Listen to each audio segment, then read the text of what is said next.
Good morning. It is a Monday edition of Glenn Clark Radio. I am Glenn Clark. He's Griffin. We've got a good bit to do over the course of the next couple of hours. Start getting me your pats on the ass for the Ravens' performance. I get it. Maybe a tough week. One side of the ball perhaps a little bit more significant than the other side. Rules remain the rules. Two must be offensive players. Two must be defensive players. The fifth can be whoever you would like. You can have whatever you like. I can't help myself. I always do it. Get me those at Glenn Clark Radio on Twitter. We will share them a bit later on in the program and throughout the day on Twitter. Today's show brought to you by the Baltimore area Chick-fil-A restaurants. If you're looking for a simple holiday meal, then try Chick-fil-A catering. From Chick-fil-A nuggets to mac and cheese, enjoy a variety of tray options sized perfectly for your get-together. Order through the Chick-fil-A app and bring smiles to your family gathering. Availability and order requirements vary. See restaurant for details. Also coming up this morning, we will catch up with Kevin Kugler. He was on the call yesterday for the Ravens win on Fox. Get his thoughts of what he saw up close and in person in a fourth consecutive victory for the Baltimore Ravens as they improved to 7-3 on the year. Later on this morning, we're going to catch up with ESPN's Sean Farnham, former UCLA player. Now, of course, has been an analyst for some time. He was on the call this weekend as Maryland basketball went up to the Basketball Hall of Fame tip-off and got a couple of really nice wins, both in blowout variety, as they defeated St. Louis and Miami on Saturday and Sunday. Admittedly, I did not get to watch much. Of course, I was at the Maryland football game on Saturday. Thanks to those of you that came out and helped us support Sarah's House and donated to AJ Francis' annual canned food drive. Appreciate that. Also, didn't get to watch yesterday because it happened at the exact same time as the Ravens game. So I'm going to be going into this a little bit blind, trying to learn exactly what happened. I do know it was a huge weekend for Dante Scott. Yeah, Dante Scott, they didn't miss many shots. yes, is what happened. I know that those things are true, but we will try to learn a little bit more about how the weekend unfolded for the Terps. And then also, of course, it's Monday, so we will catch up with Jeremy Conn. I think we've got an idea for something we're going to do. Here's the deal, and I'll put it all out on the table. As you might have seen over the weekend, I decided we needed to kickstart this year's Helping Up Mission holiday drive. Here's the reality. Like, I had the thought to maybe go out and do some events surrounding the All Time Low shows this week, talk to Zach, our buddy from All Time Low, and maybe we can still figure out something there, but this is our issue. We are going to be helping up. We need you to help us helping up. It's just that this year is far different than any other year that we've ever done this. Because for the first time, the folks at Helping Up came to us and said, guys, we are so appreciative for all the clothes that you guys have donated over the last few years.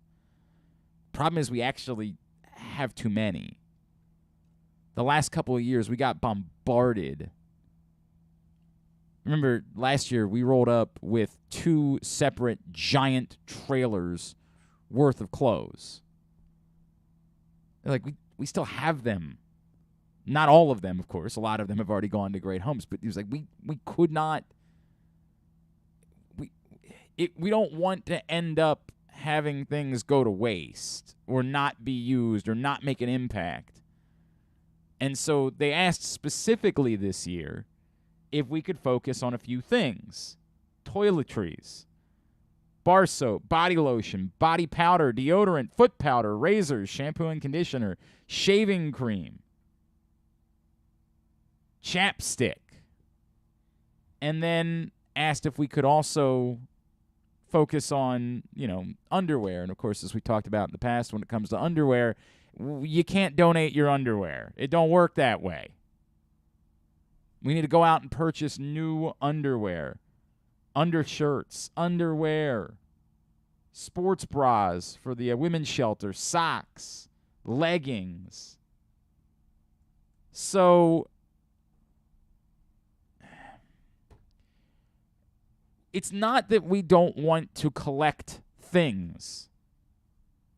And if you guys would like to go out and purchase these things in order to donate them, I will find you.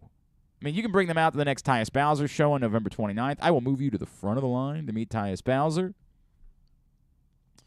and his special guest. That'll be next Tuesday, of course. We will be at Mother's Peninsula Grill in Arnold. Find out more at PressBoxOnline.com/Bowser. The Tyus Bowser Show is a partnership of PressBox and Grade 8's memorabilia. Brought to you by Maryland Vascular Specialist, the all-new Ginsu Kamado Grill. We'll see you next Tuesday night for the Tyus Bowser Show, November 29th at Mother's Peninsula Grill in Arnold. I will get them from you. You can bring them here to the studio. I can meet you somewhere. If you would prefer to donate items from this list, and I'm going to be sharing it out in the next day or so, I will make sure that's possible.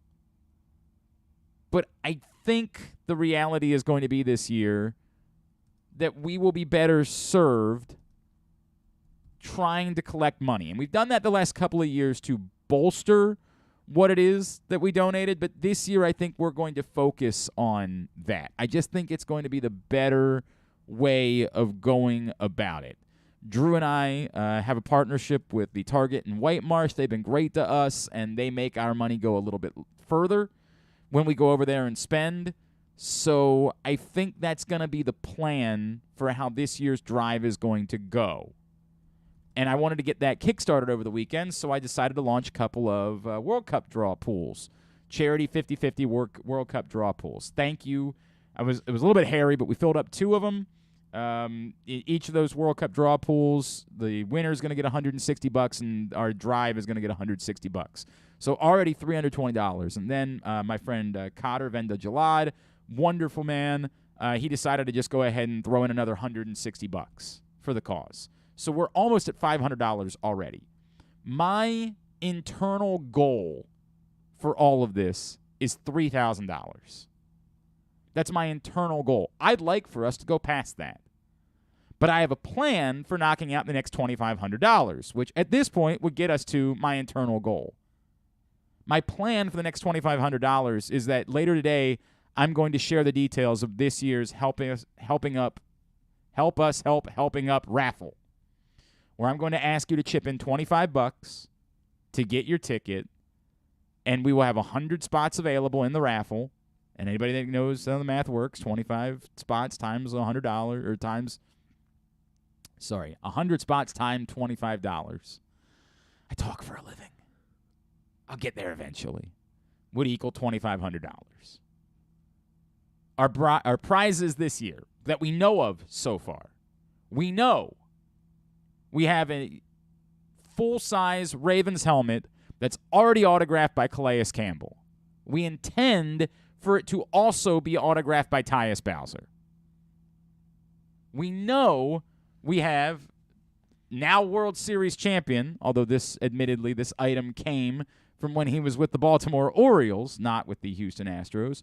We know, courtesy of our friends at Grade 8's Memorabilia, and big shout-out to Chris, who has been very supportive of everything that we do with our drive every year, and I am grateful for that.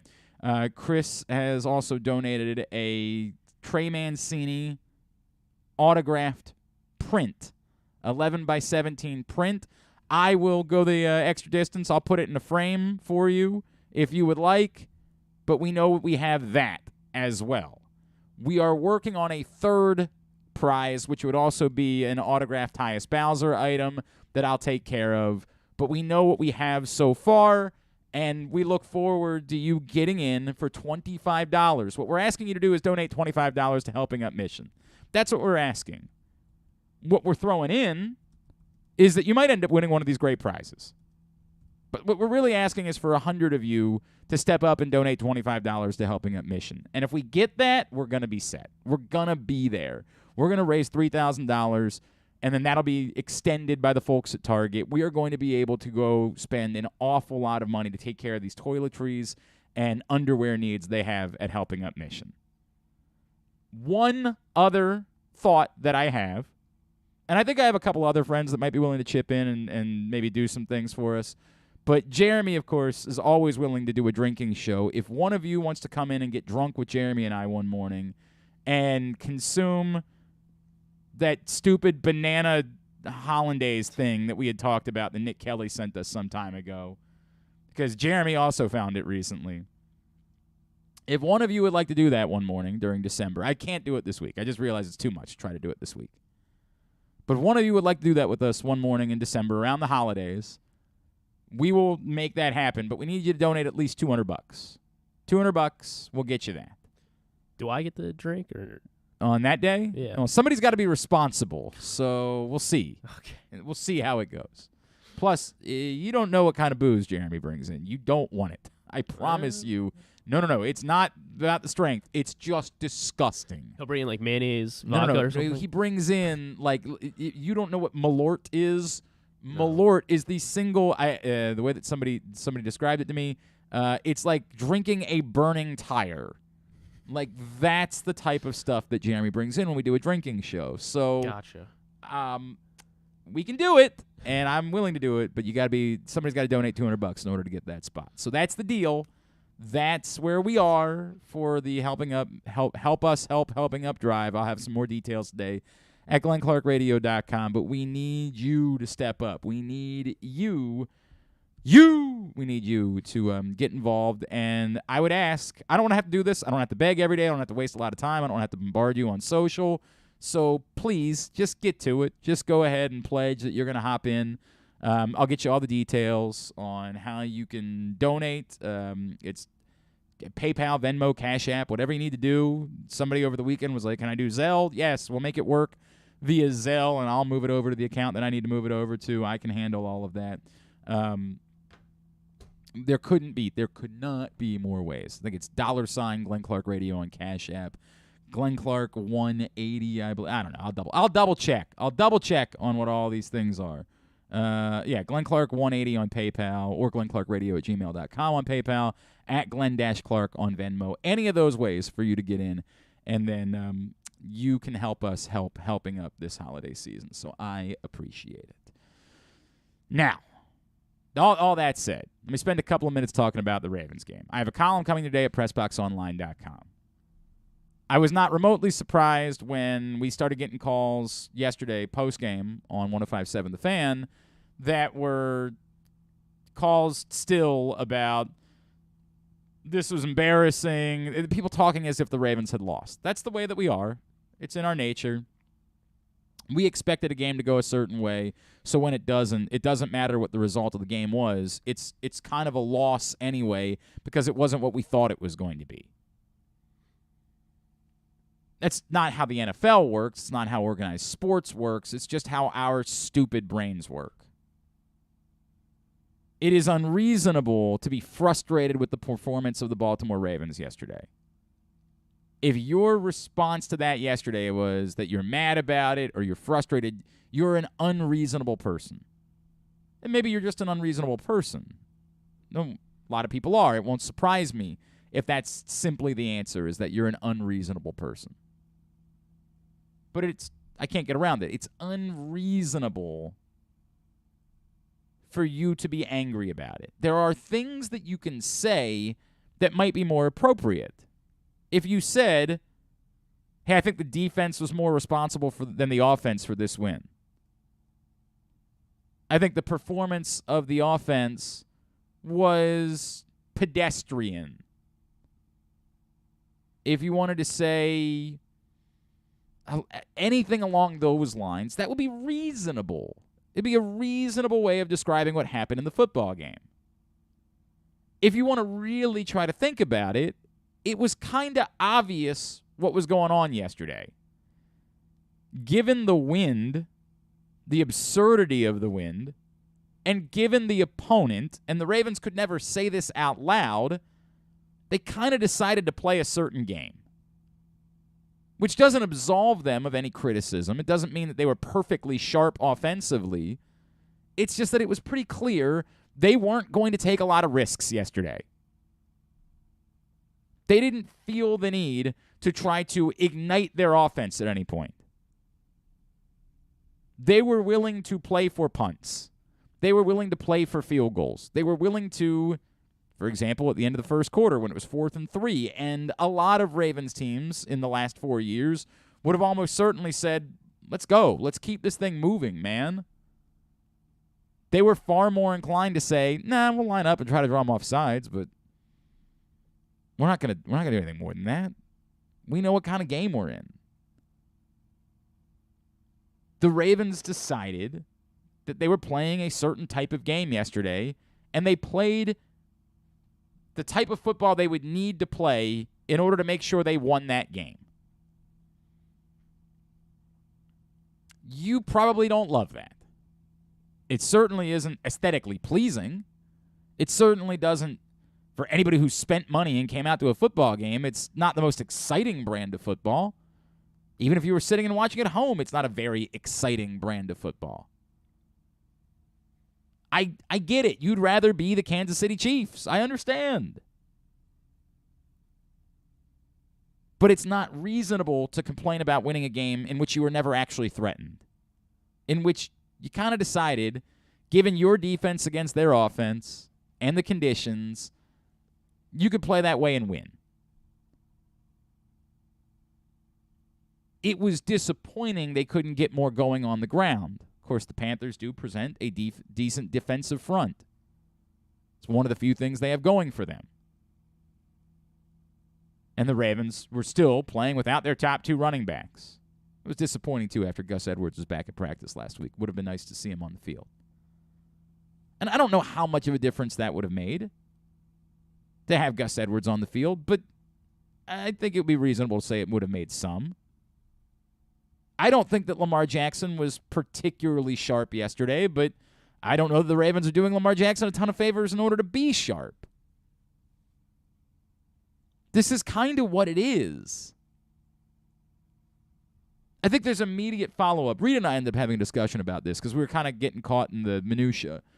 Rita said something like, well, you know, you can't do this and beat the best teams in the AFC. And what I realized what she was saying was you can't score 13 points. And no, specifically, you're probably not going to be able to score 13 points and make a run to the Super Bowl.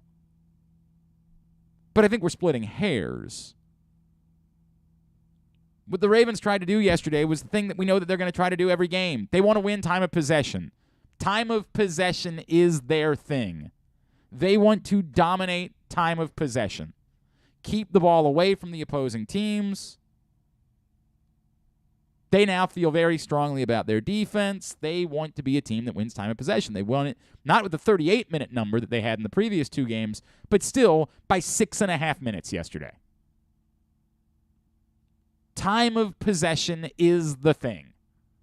Whereas for some teams, it's let's push the ball quickly. Let's make sure we're getting downfield in a hurry and scoring points. The Ravens thing is we want to have the ball. And yes, in a typical game, they will probably need to score more than 13 points in order to be victorious. Yesterday, they didn't need to do that. Yesterday, it seemed like they decided it wasn't prudent. None of us woke up today saying, man, we feel a lot closer to the Ravens winning the Super Bowl. We feel way better about them being a favorite in the AFC. None of us felt that way when we woke up today because it's a league where we put everything on offense and the quarterback. And I'm not telling you that necessarily even that you should. What I know is that this is the NFL, and this is how it works sometimes. Sometimes you just got to play to beat your opponent and then move on. I don't know how everybody in Philadelphia feels about them having to eke out a 1-point win against the Colts yesterday. This is the way that football works. A week ago, the Vikings were the talk of the league. Are we suddenly dismissive of them because they got pantsed at home? Sometimes you just need to win. I get it. It wasn't very exciting yesterday. I mean, the defensive performance was outstanding. It wasn't a sexy football game. But it was a win in a game where the Ravens really weren't threatened. At no point would any reasonable person have felt like they were in true danger of losing that football game.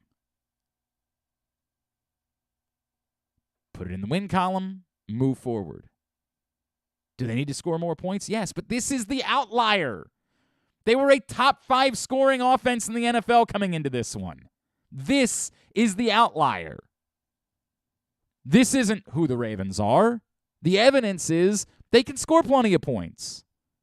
Yesterday, they didn't feel like they needed to. They didn't push to prioritize it. They played a certain type of game, and they won. This man was on the call for yesterday's game for Fox. It's a pleasure to welcome back into the program Mr. Kevin Kugler, who's back with us now here on GCR. Kevin, it's Glenn and Griffin in Baltimore. It's great to chat with you as always. Thank you for taking the time for us. Hope you've thawed out from spending a Sunday in our city.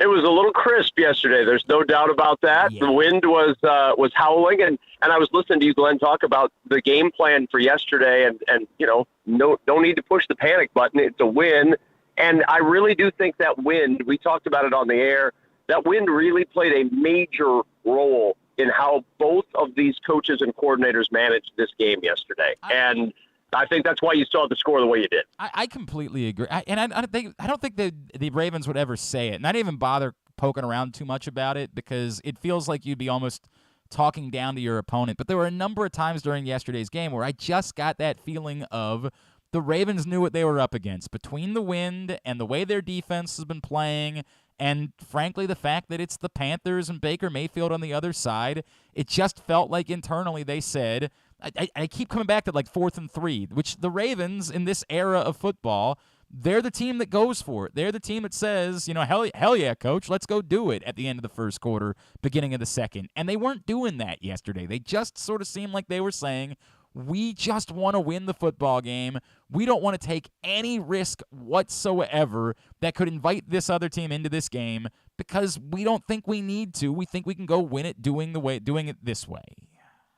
I don't think they ever thought, and once it was clear that they had shut down D'Onta Foreman, once they recognized that he wasn't going to hurt them on the ground. Kevin, did we lose you? I think we lost Kevin. We'll try to get Kevin Kugler back. Kevin Kugler, of course, was on the call for yesterday's game on Fox. It is a Monday edition of Glenn Clark Radio.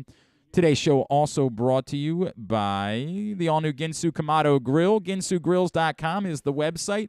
Get your order in. You can save $100 when you use the code TAILGATE at GinsuGrills.com. Let's try to bring that back in, Kevin Kugler. Kevin, like you were saying, once they figured out they could shut down D'Onta Foreman, they kind of had control, and they knew what they could do from that point. And you saw it in the reflection of how they played that game. Kevin, I'm sorry. I'm so sorry. This one might be on us. Technology sometimes fails us. I apologize profusely. Kevin, you there? I am here. Awesome. You got me? Apologies. Yes, we got you. Good. Man. No, like you were saying, once they could shut down D'Onta Foreman, what were the Panthers going to present at that point? Well, and that was the game plan. It was clear. Once they saw they weren't going to allow him to run the football in any way, shape, or form, the Ravens said, look, Baker Mayfield, if you can drive in this wind 90 yards, throwing the football, tip your cap, you win the game. If you can do that consistently and you win, all right, well, kudos to you. But they didn't think he could do that, and it was very clear that the Panthers weren't going to try to do that. Their game plan was reminiscent of P.J. Walker's first start in Los Angeles a few weeks ago. Very conservative game plan, not because of the weather that day, but because of the newness of P.J. Walker in the lineup. They certainly didn't make it conservative because Baker didn't know what to do, but the wind really changed how they wanted to call that game, and once they couldn't run, it was all but over. Yeah, correct. No doubt about it. And, Kevin, I say all these things not to say that, like, I think the Ravens, if it hadn't been windy and if they were playing somebody else, it would have been a guarantee that they could have done whatever they wanted to do at will offensively. Like, I am realistic that I think that there is a limit to what they're capable of doing offensively because of their personnel, because of their style. But we continue to see what this defense is doing right now. It feels like on the whole, the Ravens have settled into what kind of football team they want to be. We don't know whether or not that ultimately will be enough to beat the Chiefs or the Bills in the playoffs, because we can't play those games until you get to the playoffs. But it seems like they know what they want to be, and they're doing it fairly well. It's something that not every team can say, even 10 games into a season, is what are we right now? Well, the Ravens know what they are. They are a capable offense and a potentially really good defense. I won't say great defense because Baltimore fans have seen great defense before. Baltimore fans know great defense. They've lived great defense. I don't think this defense is great yet. I do think it has the potential to be very, very good, and I think you can see Roquan Smith and Patrick Queen together are a pretty formidable duo at that linebacker core. You sprinkle Justin Houston and the production he's had in, all of a sudden, that's a lot of damage that can be done from one position group in that defense. I love what Roquan Smith is going to become with this Ravens team, and his presence elevates Queen even more. I thought yesterday Queen was great, in part because Roquan Smith got so much attention. Oh, there's no question about it. I thought that Queen might have been the best player on the field yesterday, and you're 100% right about that. Being able to move Patrick Queen back to that weak side spot with the presence of Roquan Smith has truly changed everything. Kevin Kugler is with us here on GCR. He was on the call yesterday for Ravens Panthers on Fox. Kevin, going back to the offensive side of things, again, I don't know how to explain it. It still seemed like Lamar, even in the context of what I'm saying, was a little indecisive at times yesterday. We saw him for the first couple of weeks of the season look like the best quarterback in football, and the last few weeks, it's not that he's been bad by any stretch of the imagination, just sort of not at that insane standard.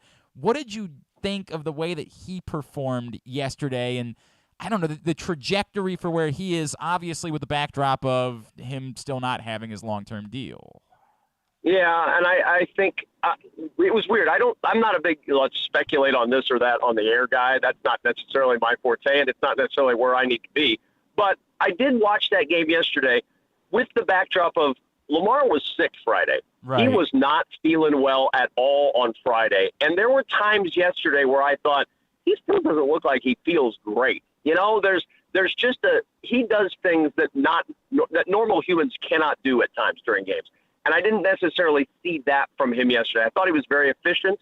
I thought he did what he needed to do. And that was, I mean, if you had a headline of that game yesterday, it was did what they needed to do. That was really just sort of the entire feel of that. Maybe we saw somebody stepping into the role that Rashad Bateman is leaving. Maybe Demarcus Robinson is becoming that guy. Maybe that's one thing we learned yesterday about this Ravens offense. And if that's the case, that's a real good thing because there needs to be somebody with that. Getting Mark Andrews back into the mix certainly is a good thing for the Ravens moving forward because clearly Lamar Jackson is incredibly comfortable with Mark Andrews in the passing game. But there just didn't need to be a whole lot else yesterday. And I look at him. He didn't feel great on Friday, didn't feel good enough to practice at all. We talked with him on Saturday. He said he was fine, but he was a little bit reserved even at that point. And then, you know, the game yesterday, dictated by the weather and dictated by the opponent, I think it was sort of a let's get this thing done, let's win this game, and let's just check it off the list. It's a box to check, and we move on. We're 7-3, and we'll get ready for the next one. Do you have look, it's going to be a while. The Ravens they have one more game on the regular season schedule. I know you guys have talked about this, that at the moment is against a team with a winning record. Do you get the sense that this is a team that has the opportunity to go on a run here that no matter – I think we know this in sports, Kevin. You call an awful lot of sports. You call basically everything. That sometimes your record is as important as what you actually were, like in the way that you built, and that momentum thing. It just feels like right now the Ravens, they've already won 4 straight. They've got a lot in front of them. I don't want to be completely dismissive of the Jacksonvilles, the Atlantas, the Pittsburghs of the world, but they have this opportunity to maybe go on the type of run that carries some serious momentum into the postseason. I mean, look, we could be at the end of this year talking about a 12-5 Ravens team and really not know exactly what this Ravens team is going to be when they get into the playoffs because the way the schedule stacks up for them down the stretch. Yeah, they could go on a great run. And I do think momentum is a huge deal, especially for a team that last year had such a great start and then faded down the stretch. Right. I asked Lamar about that the other day. I said, do you guys ever talk about that? He goes, no, it never comes up. It's not a thing. But I know I've read comments across the course of this year from guys like Mark Andrews say, look, we started 8-3 last year and we didn't get to the playoffs. We know what it means to have a fast start. It doesn't necessarily mean anything. It's all about the finish. And that's where this stretch can really help them because they have a chance for a good finish, something they didn't have last year when they missed the playoffs after that 8-3 start. So I'm excited to see what this team can do. I really think the momentum that they gain in the second half of the season can be real as they go into the playoffs. Do you have a feel yet for how they stack up against some of the other contenders? I know, of course, Fox is more NFC, but you watch all these teams. You know everybody saw the same thing from the Chiefs last night. They got the ball back with 2 minutes left, and we all giggled about the fact that the Chargers would give them the ball back with 2 minutes left. We just said, yep.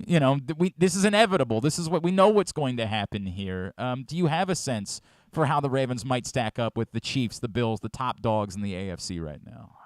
I think the Chiefs are above everybody else right now with the Bills a notch below, and I think that depends on how the elbow of Josh Allen feels. That to me is the biggest question mark right now with the Bills is Josh Allen going to be completely healthy as the season goes along? If he is, then the Bills are right there in that mix as well. But there's nobody in the game right now that has a better rapport than Patrick Mahomes and Travis Kelce. It makes a great difference in these games. They do weird things and that nobody else can do.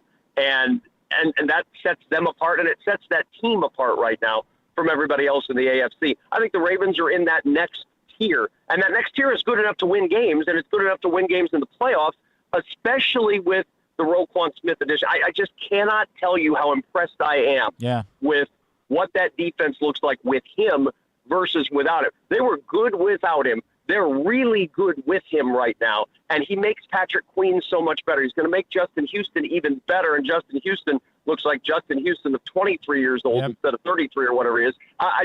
This is a defense that has the potential to lift this team and carry them. They'll get into the playoffs with that in a very different way than the Chiefs and Bills, and sometimes in the postseason, if you can defend at a high level, that can be good enough to overcome some of these great offensive teams. It'll be a real interesting contrast in the postseason. Yeah, Kevin, I keep saying it this way. Like, I don't think the Ravens are built that it would be smart for them to try to win shootouts against those teams. I don't know for sure whether winning time of possession and trying to keep the ball out of, Patrick Mahomes' hands, Josh Allen's hands will be enough to win, but I know based on how this team is built, it's a hell of a lot better of a strategy than trying to outscore them in a shootout.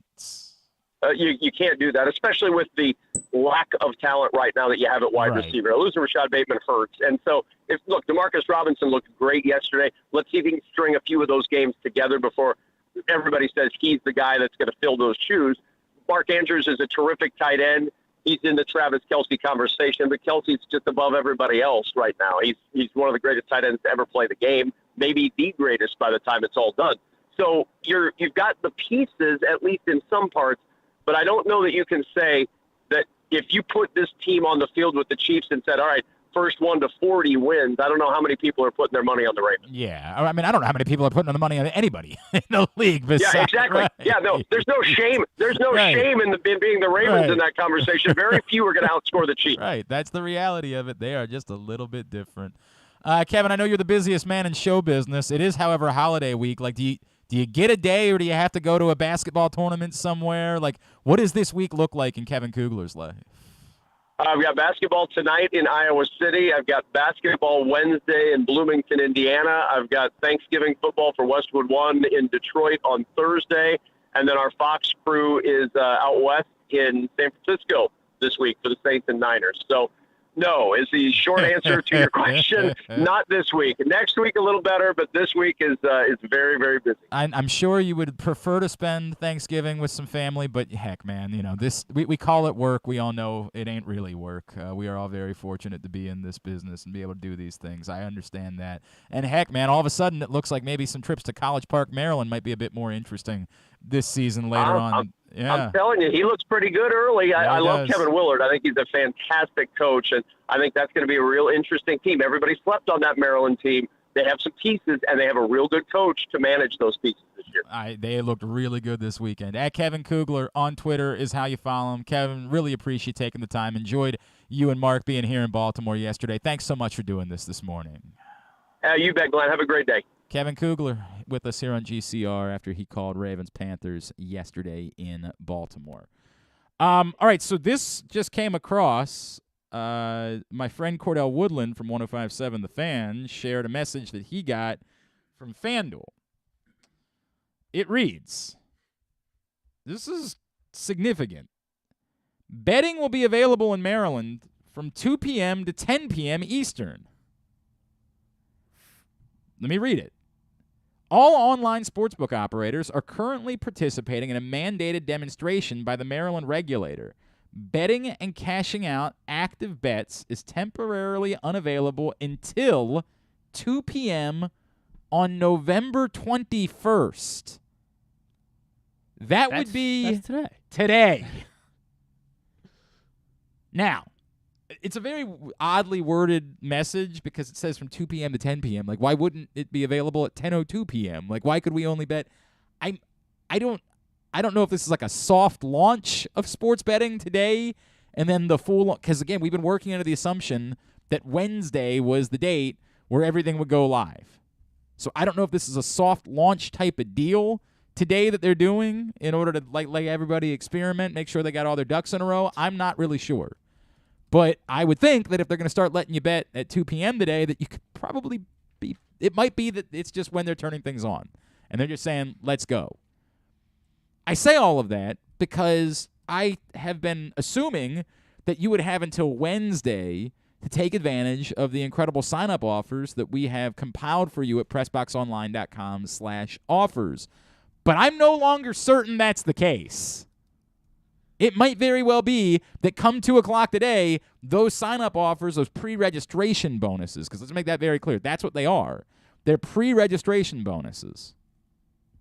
You'll still get the sign-up offers, but those pre-registration bonuses might be gone come 2 o'clock. So if I were you, I would dart to PressBoxOnline.com/offers. Says the man who is literally going to do it during the commercial break. Admittedly, I've been a little bit behind, had a lot going on this weekend, thought I had a little bit more time.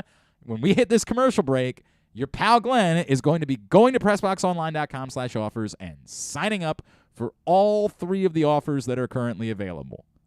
And we're talking about up to $500 worth of pre-registration bonuses. And I'm signing up for all of them. I would encourage you to do the same. PressBoxOnline.com/offers. PressBoxOnline.com/offers. And to be clear, this might be it. I'm still not 100% certain of what this means. I don't know. It's very odd. But I would go do it quickly because I don't know if they will all be disappearing this afternoon or if you'll have until Wednesday. So maybe don't mess around with it. Maybe go ahead and get signed up, and perhaps when the soccer match kicks off this afternoon, you'll be able to live bet it right here legally in the state of Maryland, which sounds great to me. I mean, I said it sounds great. It also sounds like a nightmare. It sounds like your pal Glenn might end up in a lot of trouble. You ended up hitting your bet from – how'd that go? Oh, yeah, the over. I had the over in – because you got it at the smaller number. I did, yeah. Right, when we thought the game might have been played in the snow. So you got that one. I got my parlay of Ravens scoring first and winning the game outright. Never a doubt. Keep trying to tell you. Yeah, it was a little bit awkward when the Ravens weren't scoring. I had a dream. As like a Saturday score-first night. better? I thought I had a dream that it was 0-0 in the third quarter. And I texted my friends. I was like, I just had a really bad dream that the Ravens. I know it felt like it was going to happen. It was way better than being down 14-0 in the third quarter still. But I got mine as well. This afternoon I've got a parlay bet in. If you follow the Live Casino and Hotel on social media, you'll know what my parlay bet is for USA Wales this afternoon. All right, when we come back in, we're just talking about Maryland basketball. We're going to talk some more about Maryland basketball. Sean Farnham from ESPN was on the call this weekend as they went up and won 2 games against quality opponents by decisive margins. We'll talk about that next. Glenn Clark Radio. The Baltimore County Police Department is hiring. Entry-level officers start at close to $59,000 a year with a $10,000 bonus. Some restrictions apply. Plus a great retirement plan, medical, dental, and vision insurance, advancement to specialized units, tuition reimbursement, 15 sick days earned per calendar year, and even further incentives for military members and veterans. If you have a passion for service and want a career for life, visit joinbaltimorecountypd.com or call 410-887-5542. You must be a United States citizen, possess a valid driver's license, and have a high school diploma or GED equivalent. The Baltimore County Police Department is an equal opportunity employer. Come experience Maryland's #1 sportsbook this NFL season at the FanDuel Sportsbook at Live Casino and Hotel, the ultimate place for any sports enthusiast. Take advantage of our 24/7 kiosks, massive video screens, and watch all the action from the best seat in the house. With more money paid out than anyone around, make every moment more at the new FanDuel Sportsbook at Live Casino and Hotel in Hanover, Maryland. Please play responsibly. Gambling problem? Please call 1-800-GAMBLER or visit mdgamblinghelp.org. The weather outside is really unpleasant, so it's time to warm up with some comfort classics this winter at your neighborhood Glory Days Grill. Try the Twisted Ribs and Wings combo. It's 2 full pounds of meat, the mac and cheese bites, Mr. Richards meatloaf, the citrus salmon, the winter spinach salad, and for dessert, here's internet radio personality Griffin Bass to tell you about the bourbon butter cake. Oh my God, it's so good. Pair it with a blood orange bourbon cider or a devil's backbone cranberry smash. Place your order now at glorydaysgrill.com. Glory Days Grill, great food, good sports. That first sip. That first bite. Start your day off right with a delicious breakfast at Royal Farms. Choose from a fantastic selection of fresh Royal Farms breakfast sandwiches and top it off with a rich hot cup of the freshest coffee in the world. At Royal Farms, breakfast is available day and night. It's the freshest breakfast in the world. Real fresh, real fast. Royal Farms. Have you been to Guilford Hall Brewery? Located in Baltimore's Station North neighborhood, Guilford Hall Brewery breaks the craft brew mold with their great handcrafted microbrews and amazing Bavarian-style food selections. Join Guilford Hall 7 days a week for Orioles, Ravens, and all of your favorite college games. Make plans now to watch the big games, play trivia, or bring your dog for Yappy Hour. They even have free valet service on Friday and Saturday nights. Go to guilfordhall.com for a complete schedule of events, beer listings, and food and drink specials. We'll see you at Guilford Hall Brewery. Whether your focus is luxury and comfort, convenience and technologically advanced connectivity, or sporty performance and aggressive styling, we've got the perfect Highlander for you. Check out buyatoyota.com for deals on new Highlanders from your local Toyota dealer today. Looking for a simple holiday meal? Try Chick-fil-A Catering. From Chick-fil-A nuggets to mac and cheese, enjoy a variety of tray options sized perfectly for your get-together. Order through the Chick-fil-A app and bring smiles to your family gathering. Availability and order requirements vary. See restaurant for details. Tune in to Simply the Bets every Tuesday and Weekend at Buckeyes every other Thursday at 11:40 a.m. And if you really have nothing better to do, keep listening to this show too.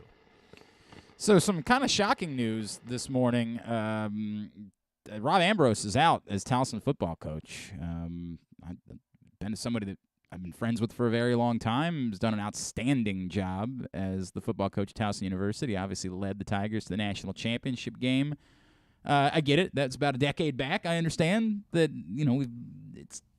there haven't been returns to that level, but more wins than losses. I'm surprised. I am very surprised by that. I don't know if there's anything more to it. I'll try some point today reaching out to Rob and see if he wants to come talk about it. But Rob Ambrose is out as Towson football coach.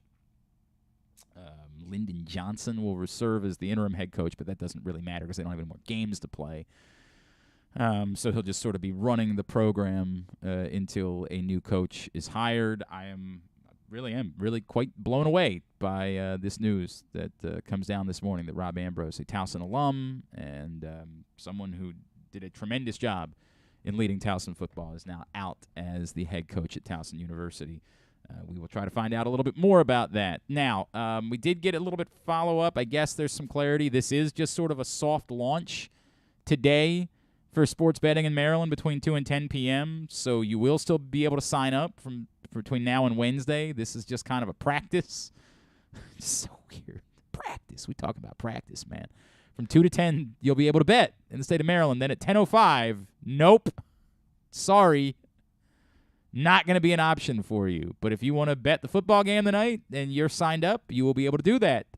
Get your bets in this afternoon for the Cardinals 49ers game this evening here in the state of Maryland. And then everything goes official on Wednesday for sports betting. Still, I would get to PressBoxOnline.com/offers and get signed up for the tremendous pre-registration bonuses that you are being offered. Okay, a lot going on all of a sudden. A lot happening around these parts. All of a sudden kind of came out of nowhere. There is so much going on. I don't care for it. I don't like it that way. We're about to talk some Maryland basketball. And speaking of Maryland basketball, if you've not picked up the new print issue of Press Box yet, you see Kevin Willard right there on the cover. Of course, the head coach at the University of Maryland. You can go get this print issue right now at your neighborhood Royal Farms, any of the hundreds of locations where you find Pressbox. You can read it all, of course, at PressBoxOnline.com. Not only did Stan the Fan and I sit down with Kevin Willard for a lengthy Q&A about the job he was inheriting, but also we introduce you to men's and women's Division I players from all around the state. All of the D1 programs, you can see, meet and learn about their players, as this is sort of our college basketball preview edition of Pressbox, and it is available right now at PressBoxOnline.com, as well as your neighborhood Royal Farms and those hundreds of locations around town where you find Pressbox. Let me get to a couple of things quickly from Joe. Joe says, Glenn, of course I'm not angry about the Ravens' performance yesterday. I feel like this is a team that is setting themselves up for failure at some point if they really are suggesting that they know that they can just play that type of football and have success. I feel like at some point they're going to get into a game where they think they can play that way, where they don't have to push the issue, where they don't have to score points. And one of these teams, not even talking about the Bengals or a playoff team, but even next week against the Jaguars or in the future, one of these teams is going to be better prepared to take advantage of it. They're going to surprise the Ravens with how ready they are for the game at hand, and they're going to have more to offer. The Falcons had no problem scoring points yesterday. We've seen at times this season Trevor Lawrence and the Jaguars look competent. Even the Steelers have been able to move the ball a bit. I feel like the Ravens are setting themselves up for failure if they just think they can roll the ball out there, play defense, and win. They have to step up offensively. I think there's some relevance to what you're saying. What I guess I would go back to is, again, a reminder, this is the outlier. Like, this is, you're talking about a team that's been a top 5 scoring offense all season long. The outlier was yesterday. And I do think it has a lot to do with the conditions. If it wasn't crazy windy yesterday, I don't know what they might have been trying to do. It felt very much like they were willing to roll it out there and do what they did because of the conditions and the opponent. But to say that you shouldn't just look past every opponent, I agree with that. I wouldn't be surprised at all if one of these teams was ready to come out and score some points, and that even though your defense is playing well, you can't just shut down every team you play because you want to. Like, heck, even the mighty 2000 Ravens defense, back when you were allowed to play defense in the NFL, even they struggled against the Jets in the regular season finale. Sometimes you give up points. All right, speaking of points, there were a lot of points being scored by Maryland basketball this weekend as they went up to the Basketball Hall of Fame tip-off, and they took care of business against a good St. Louis team and Miami, winning both games by lopsided scores. Our next guest was on the call for ESPN. He is former UCLA standout, Mr. Sean Farnham, and he's back with us here on GCR. Sean, it's Glenn and Griffin in Baltimore. It's great to chat with you, man. Thank you so much for taking a couple of minutes for us this morning. No worries. It was fun. It was a great way to get the season started for myself, just getting up there, and a really good event on all 3 days. There was two games the night before the event started on Saturday, but really good teams, and I think all 4 of those teams that played through the course of the weekend will probably end up being in the NCAA tournament, which should probably excite Terps fans even a little bit more after the way that they play. Yeah, I think coming into the weekend, the one that you would have felt the weakest about of the 4 would have been Maryland, and now all of a sudden, holy smokes. Sean, with that being said, did you see that coming? I mean, this was a team that had played well, obviously, in their first 3 games, but they had played well against, very minimal opposition. Did you see this type of performance this weekend coming against, to your point, 2 pretty quality and well-coached basketball teams? Of course I did, because I'm a savant. No, I did not. Look, I mean, when you look at the film and you watch the games leading into the tournament, they were shooting 25% from beyond the arc team headed into the event. They knocked down 9 3-pointers in the first half against St. Louis. St. Louis had just beaten Murray State, who's a really good team. Beat Memphis, who's a pretty solid team again this season. And you're thinking, okay, they're battle tested. They've got an elite level guard in Yuri Collins. Certainly, this is going to be this isn't just going to be a walkover, but it was. And I think in large part, I just think the ball movement was elite. I think everything that Maryland did throughout the course of this tournament, you can get excited about. And it's an embodiment of the message that has been discussed since day one of Kevin Willard's, and the changing of effort, the changing of culture, the understanding of what is expected and what is demanded on a daily basis. The fruits of that labor came through, and I thought they were a better shooting. When I started watching, I was actually more shocked with the way they shot the first 3 games than I was how they shot the last 2. Really? I thought coming into the year that they would be a better shooting team than they showed in the first 3 games. And now that kind of played out. But I would also say the quality of three-point shot and the ball movement in which I saw that led to those shots was much better over the course of the weekend than it was in the first 3 games. Obviously, Dante Scott was just insane over the course of the weekend. This is a guy that I think since he arrived, we looked at and we saw the skill, we saw the body composition, we saw all of the things that can make this into a high-level player. But what we're seeing now this season, it really feels like we're talking about the arrival of a star in this sport. And he certainly has the makeup to do that. And we saw that as far as the point production goes, his ability to get on with rebounds, all the things that he did over the course of the weekend, really strong. I think the biggest thing, and I kind of try to make this point throughout the course of the broadcast, was efficiency. You know, so often we talk about stars at the college level that go to the next level. And anytime you go up, whether it's high school to college, college to pros, right, the level of efficiency in which you play with has to increase. And when you look at his numbers from a season ago, well documented, he struggled from beyond the arc, although he was great the season before that. And now you kind of sometimes when you feel like I've moved up the depth chart, I've moved up and I'm on the scouting report a little bit higher. I've got to assume this role. I've got to be that guy. And there's uncertainty in the coaching position like it was a season ago. You know, things can get lost. Your discipline can get lost a little bit as far as understanding the efficiency in which you have to play with. I think Kevin Willard has done a tremendous job across the board, but in particular with Dante Scott, being like, your numbers are going to come as long as you are efficient, as long as you are playing hard. He often says, listen, if you play hard and compete at the defensive end of the floor, I don't care what shot you take at the offensive end of the floor. Sure. And what happens is you create energy off your defense. So often players today think they create energy off their offense.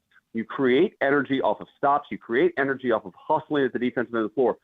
And that's when good things start to really happen at the offensive end. And I think Dante Scott has figured that out. I think his teammates and the way that they share the ball and the consistency in which we see as far as multiple players in double figures, it makes it hard just to game plan and say, okay, hey, let's take Scott out of the equation. Well, if you take Scott out of the equation, all of a sudden Reese is going on. You're like, wait, hold on, let's try to get Reese out of the equation. And then Hakeem Hart is running all over the floor making great plays. And you're like, okay, well, now we got to worry about him. So because of their balance, it actually will help Dante Scott throughout the course of the season. Yeah, Sean Farnham, he's with us here on GCR. You bring up Juju Reese, man.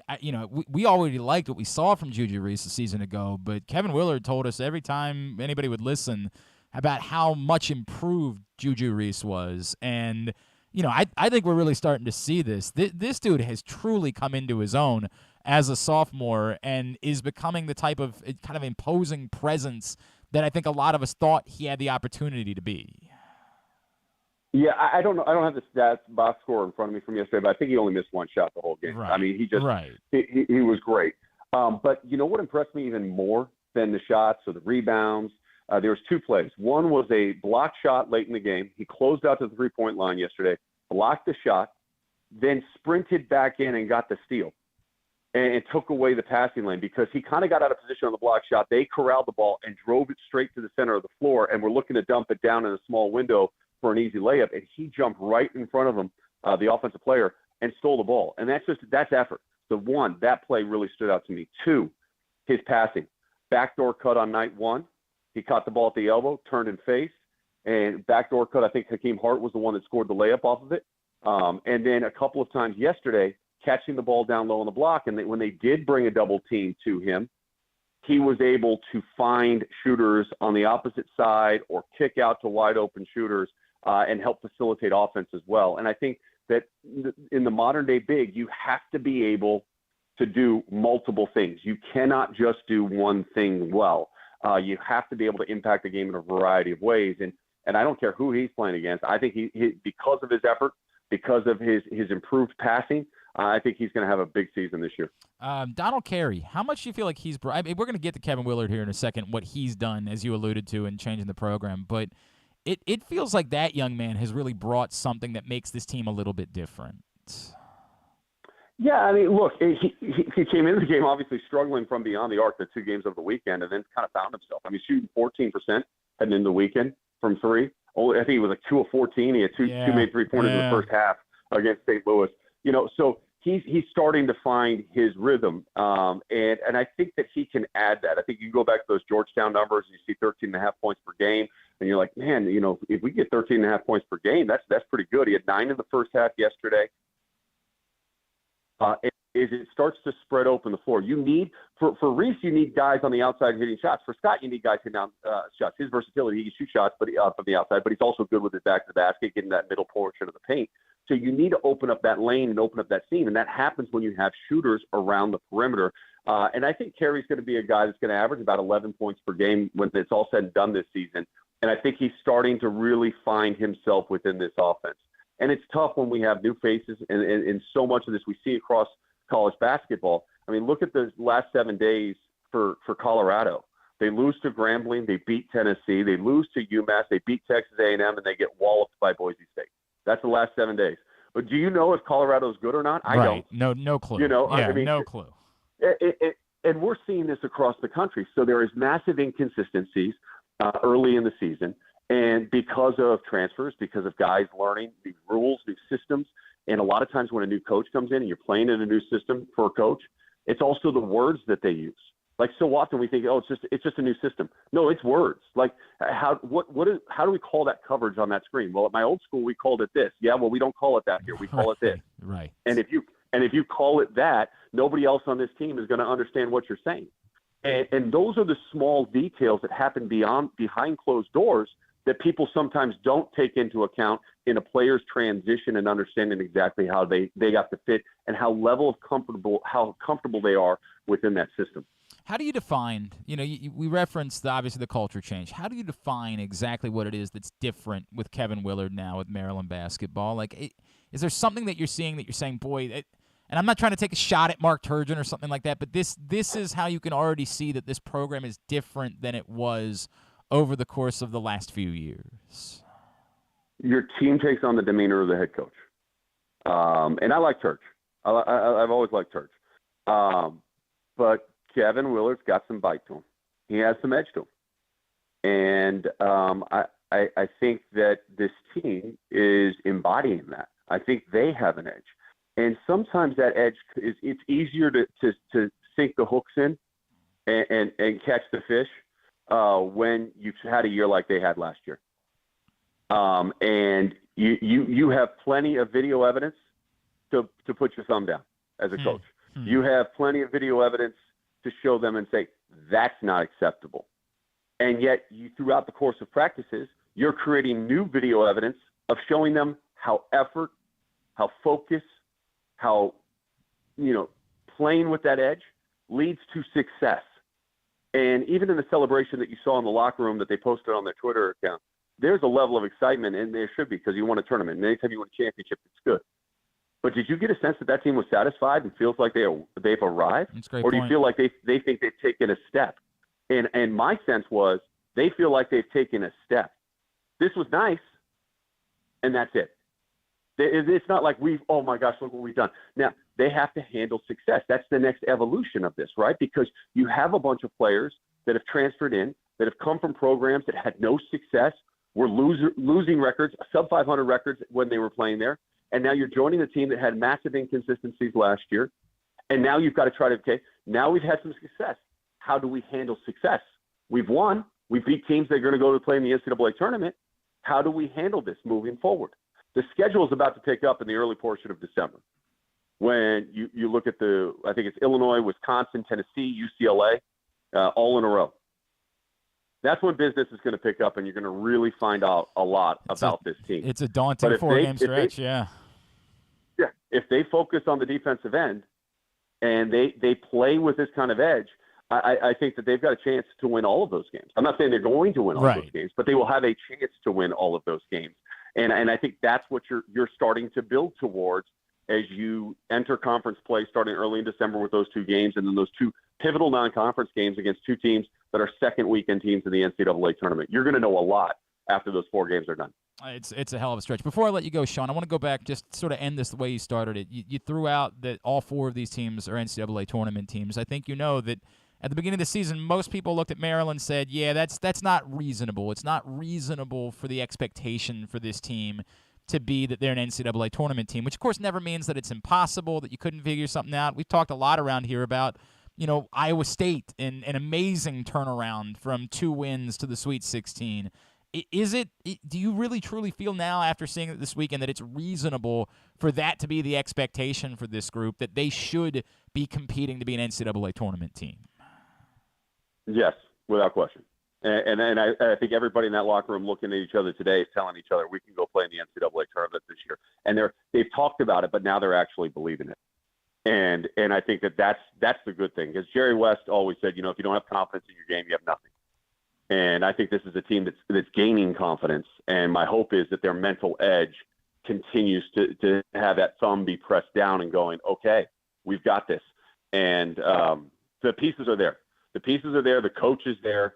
And I think that the fan base, the passionate fan base that is the Terps, including Brandon Warren, who was sitting behind me on Saturday's game yelling his head off, is going to really embrace this team, because I think it's going to embody a style of play that is conducive to that area of the country, conducive to winning inside the Big Ten.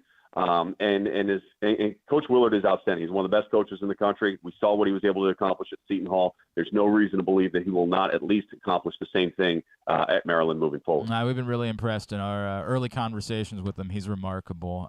Sean, I know it's about the busiest week in the world when it comes to college basketball. Are you in studio? Are you out somewhere doing games this week? What's your schedule look like for Thanksgiving week? I made the short drive over from the Mohegan Sun, and I'm in Bristol, Connecticut for the next 12 days. Yeah, it's going to be a lot of fun here in Bristol. Cafeteria turkey is going to be unbelievable on Thursday. Hey man, this is Champ Week is the biggest week. I'm with you. This is one of the great weeks. I talk about this a lot. We always talk about the first week of the tournament, and that's a great week. I love Labor Day weekend as a sports fan because it's college football, and I'd like tennis. I'm a U.S. Open guy. But this week, where you got basketball from like noon to 2 a.m. every night of the week somewhere in the world, it's hard to beat that, man. It is a really fun week. Well, and you add in the normal tournaments of Maui and Atlantis, which are always great. Yep. And then this year we have the PK Invitational out in Portland that has, the potential matchups are just silly that we may see there. You could see a Carolina, Michigan State, Carolina, Alabama. You could see a Duke Gonzaga final. It's going to be great games, and college basketball has done a great job of scheduling, like that Kentucky Gonzaga game late last night, to try to cut through the NFL and college football with these marquee games. And I credit these coaches for playing these big-time games that people want to see, because that's what we need for our sport to be relevant. And to be quite honest with you, as a competitor, as a player, those are the games you really want to play in. No offense to American University, but that's not who you want to play. No, I get if it. You're at UCLA or you're at Maryland. No doubt.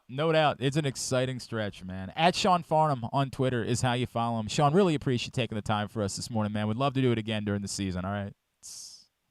Anytime, fellas. You have a good rest of your show. Thank you, man. Sean Farnham from ESPN checking in with us after he was on the call as Maryland went up to Connecticut, won a couple of nice games, and he's recalibrating expectations now and says now you expect them to be an NCAA tournament team. That's a heavy expectation to lay on a coach in his first year at a program. But yeah, what he's 100% right about is if they play the way they did this weekend, they're absolutely capable of beating just about anybody on their schedule. There is no doubt about that. UCLA actually lost a couple of games out in Vegas. Good teams. They lost to Illinois and Baylor, I believe, in that tournament out in Vegas, which was loaded. It was UCLA, Baylor, Illinois, and Virginia. I believe Virginia beat Illinois in the title game, and UCLA lost to Baylor in the consolation game, but the loaded field out in Vegas this week. So UCLA took a couple of L's out there. All right, into hour number 2 of the program. We come back in, we'll recap picks, and then we will dish out some pats on the ass. We need yours. At Glenn Clark Radio is how you get in Today's show is also brought to you by your local Toyota dealer and buyatoyota.com. The Toyota Tacoma comes in a range of models and trim lines, so you can choose the perfect Tacoma to reflect your unique personality and driving habits. Check out buyatoyota.com for deals on new Tacomas from your local Toyota dealer today. It's Glenn Clark Radio. Have you been to Guilford Hall Brewery? Located in Baltimore's Station North neighborhood, Guilford Hall Brewery breaks the craft brew mold with their great handcrafted microbrews and amazing Bavarian-style food selections. Join Guilford Hall 7 days a week for Orioles, Ravens, and all of your favorite college games. Make plans now to watch the big games, play trivia, or bring your dog for Yappy Hour. They even have free valet service on Friday and Saturday nights. Go to guilfordhall.com for a complete schedule of events, beer listings, and food and drink specials. We'll see you at Guilford Hall Brewery. That first sip. That first bite. Start your day off right with a delicious breakfast at Royal Farms. Choose from a fantastic selection of fresh Royal Farms breakfast sandwiches and top it off with a rich hot cup of the freshest coffee in the world. At Royal Farms, breakfast is available day and night. It's the freshest breakfast in the world. Real fresh, real fast. Royal Farms. What's up, everyone? This is Tyus Bowser, and I'm excited to tell you that I'm back for Season 2 of the Tyus Bowser Show in partnership with PressBox and Great H Memorabilia. Join us on Tuesday nights throughout the season as I'll be heading all over town with my special guests. And of course, our co-hosts, Glenn and Rita. Or is it Rita and Glenn? What is it? I look forward to meeting you guys and talking a little bit about football and a lot about life. And if you happen to miss the show, you can now catch a replay Friday nights on 105.7 The Fan. Get all of your details for the Tyus Bowser Show right now at PressBoxOnline.com/Bowser. The next Tyus Bowser Show is Tuesday, November 29th at Mother's Peninsula Grill, 969 Ritchie Highway in Arnold. It's brought to you by Maryland Vascular Specialists and the all-new Ginsu Kamado Grill. Sports betting has come to Maryland, and we're ready to help you win some money. Tune in for Simply the Bets every Tuesday morning at 11:40. FanDuel Sportsbook GM Leon Twyman and VSiN's Aaron Oster join the guys every week to give you all of the info you need and offer you a few winners. And every other Thursday at 11:40, tune in for Weekend at Buckeyes as Andrew Stecca and Alloy Sports' Brad Kronthal help make you some money for the weekend. So come win some money with us on Simply the Bets every Tuesday and Weekend at Buckeyes every other Thursday. Brought to you by the FanDuel Sportsbook at Live Casino and Hotel Maryland. Listen at PressBoxOnline.com/radio. Watch at YouTube.com/PressBoxOnline. The weather outside is really unpleasant, so it's time to warm up with some comfort classics this winter at your neighborhood Glory Days Grill. Try the Twisted Ribs and Wings combo. It's 2 full pounds of meat, the mac and cheese bites, Mr. Richards meatloaf, the citrus salmon, the winter spinach salad, and for dessert, here's internet radio personality Griffin Bass to tell you about the bourbon butter cake. Oh my God, it's so good. Pair it with a blood orange bourbon cider or a devil's backbone cranberry smash. Place your order now at glorydaysgrill.com. Glory Days Grill. Great food, good sports.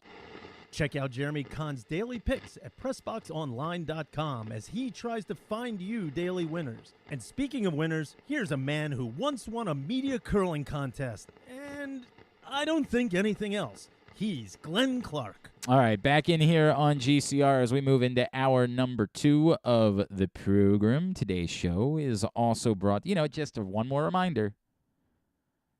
Soft launch today.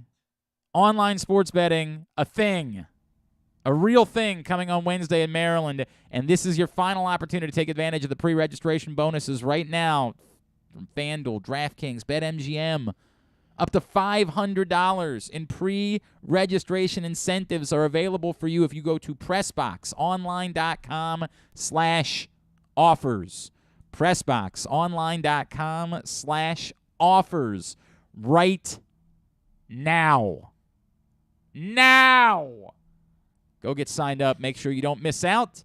You're going to feel very stupid if you get to Wednesday and you're like, oh, I want to bet, but I missed out on the $500.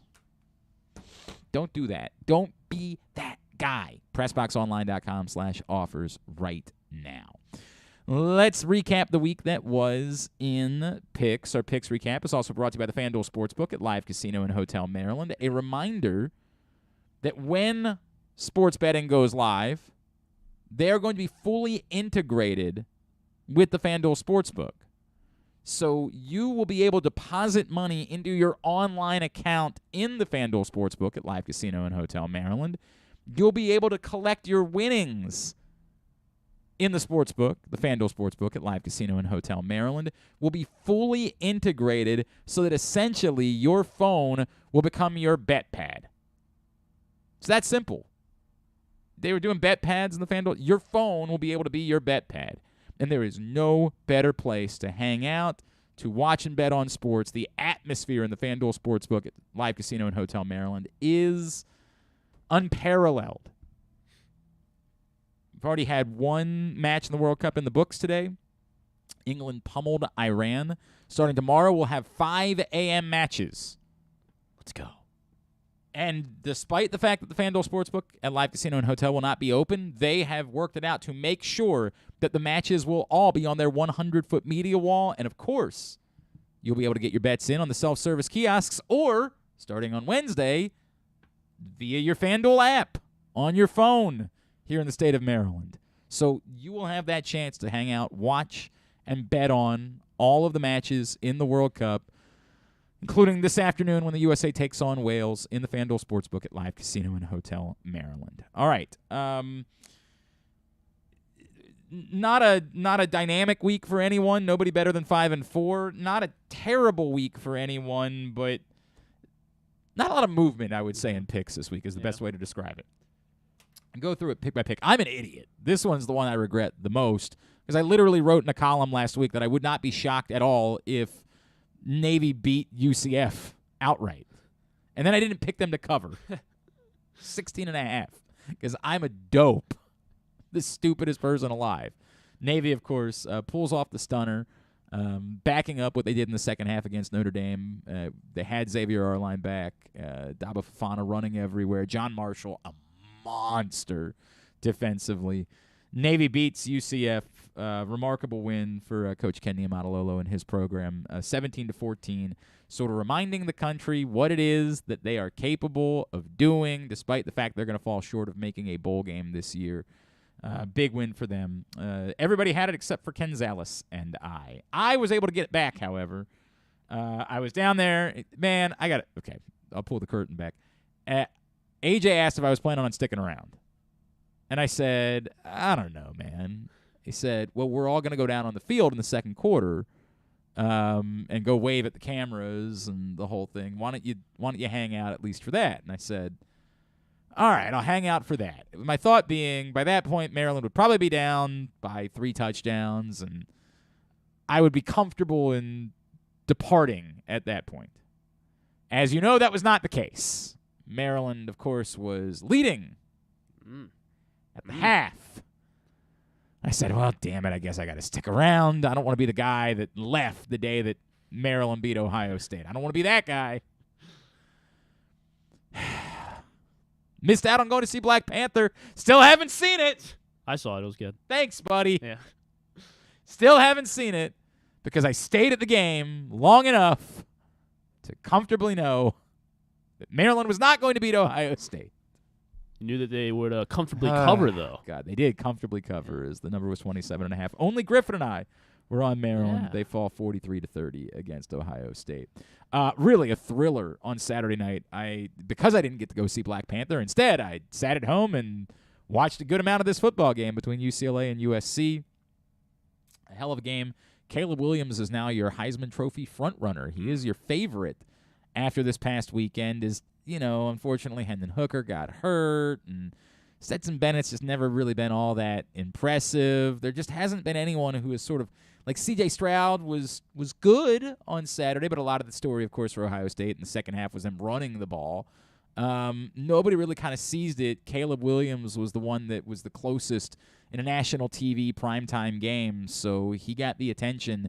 He's the guy at the moment. Of course, there's still 2 weeks left in the season for that to change. But USC does beat UCLA 48-45.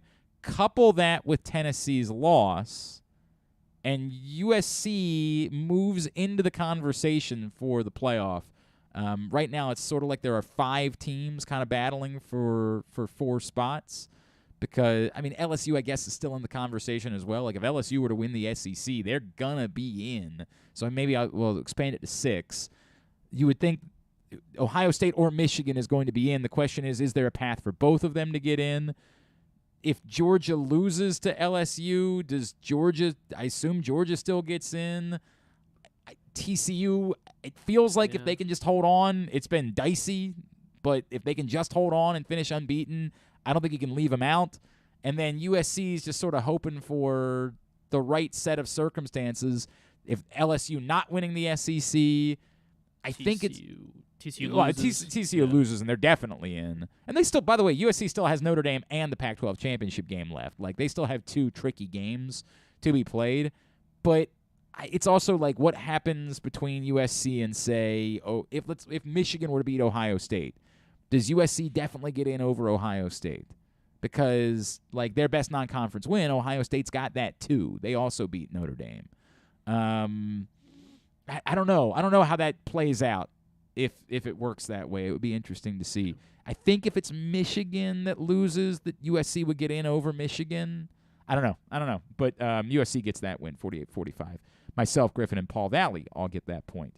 Buffalo, it was a shaky start, but they, Stephon Diggs comes over, has some words with Sean McDermott. Everybody's good. Kumbaya. Bills go on to beat the Browns 31-23. It was interesting that the Browns chose not to go for 2, right? Like, they were down 15. They decided to take the extra point, and then they figured if they would recover the onside kick and score a touchdown, they'd go for 2 then. Because if they had gone for 2 and converted, then we would have been boned. But instead, everybody except Paul Valley and Andrew Stetka got that point. But they got the next one in shot. This, by the way, why you don't bet on the NFL. Never bet on sports. Of course, we want you to go bet with FanDuel. And 3-3 game. Nobody can score a touchdown. Miserable football game. Right up until Marcus Jones returns a punt for a touchdown in the final 10 seconds as the Patriots beat the Jets 10-3. If he had just been tripped up at like the 35-yard line. Or the block in the back's called. Yeah, that would have been good. Yeah. Call the obvious block in the back. I think there might have been 2 blocks in the back, by the way. Probably. I mean, yeah, it seemed like there was some whistle swallowing in that moment. New England wins 10-3. Everybody except myself, Griffin, and John Proctor get that point. Andrew Stetka, lone wolf in it, and wins by a lot. He's now 6-3 as a lone wolf. Not good at anything else, but 6-3 as a lone wolf this year. Dallas not just beats Minnesota. Aaron Oster tried to tell us. He tried to warn us. Vegas is not moving this line. You think it's wrong, but it ain't going to move. Don't make that bet. Dallas destroys Minnesota 40-3. Only Andrew Stetka gets that point. However, he turns around and gives it right back because he was on the Steelers. It was 3.5 points was the line there. Cincinnati covers that. They win by 7, 37-30. It was kind of an entertaining football game. Cincinnati started to pull away in the 4th, had a 2-touchdown lead. Pittsburgh got a late score to make it look more competitive. Kansas City normally does not cover. That's the way it goes. Of course, the inevitability of it all. Chargers, very excited. They score a touchdown with 2 minutes left, and everybody on the planet says, okay, well, you know what's about to happen here. The only question is, do they score quick enough that San Diego or that the Chargers still have a chance? And the answer was yes. They did score quick enough that the Chargers still had a chance, but Kansas City's defense put their ears back, went after Justin Herbert, and he throws an interception at the end. As the Chargers cover 30-27, but the Chiefs get the win. Everybody except for Proctor, Kyle, and KZ was on the Chargers. No one was on the Panthers, so we go 0 on that one as the Ravens failed to cover 13-point spread. For the week, myself, Griffin, Paul Valley all went 5-4. Good thing we didn't have a side bet because we both would have been over 500, and yet we both would have been losers if that had been the case. Kyle Ottenheimer, Andrew Stetka, both 4-5. Proctor and Gonzalez went 3-6. So Andrew Stetka not able to make up any ground on Griffin. And I make up some ground. Yeah, but you're still technically the Vice Worm. Yeah, but I'm not.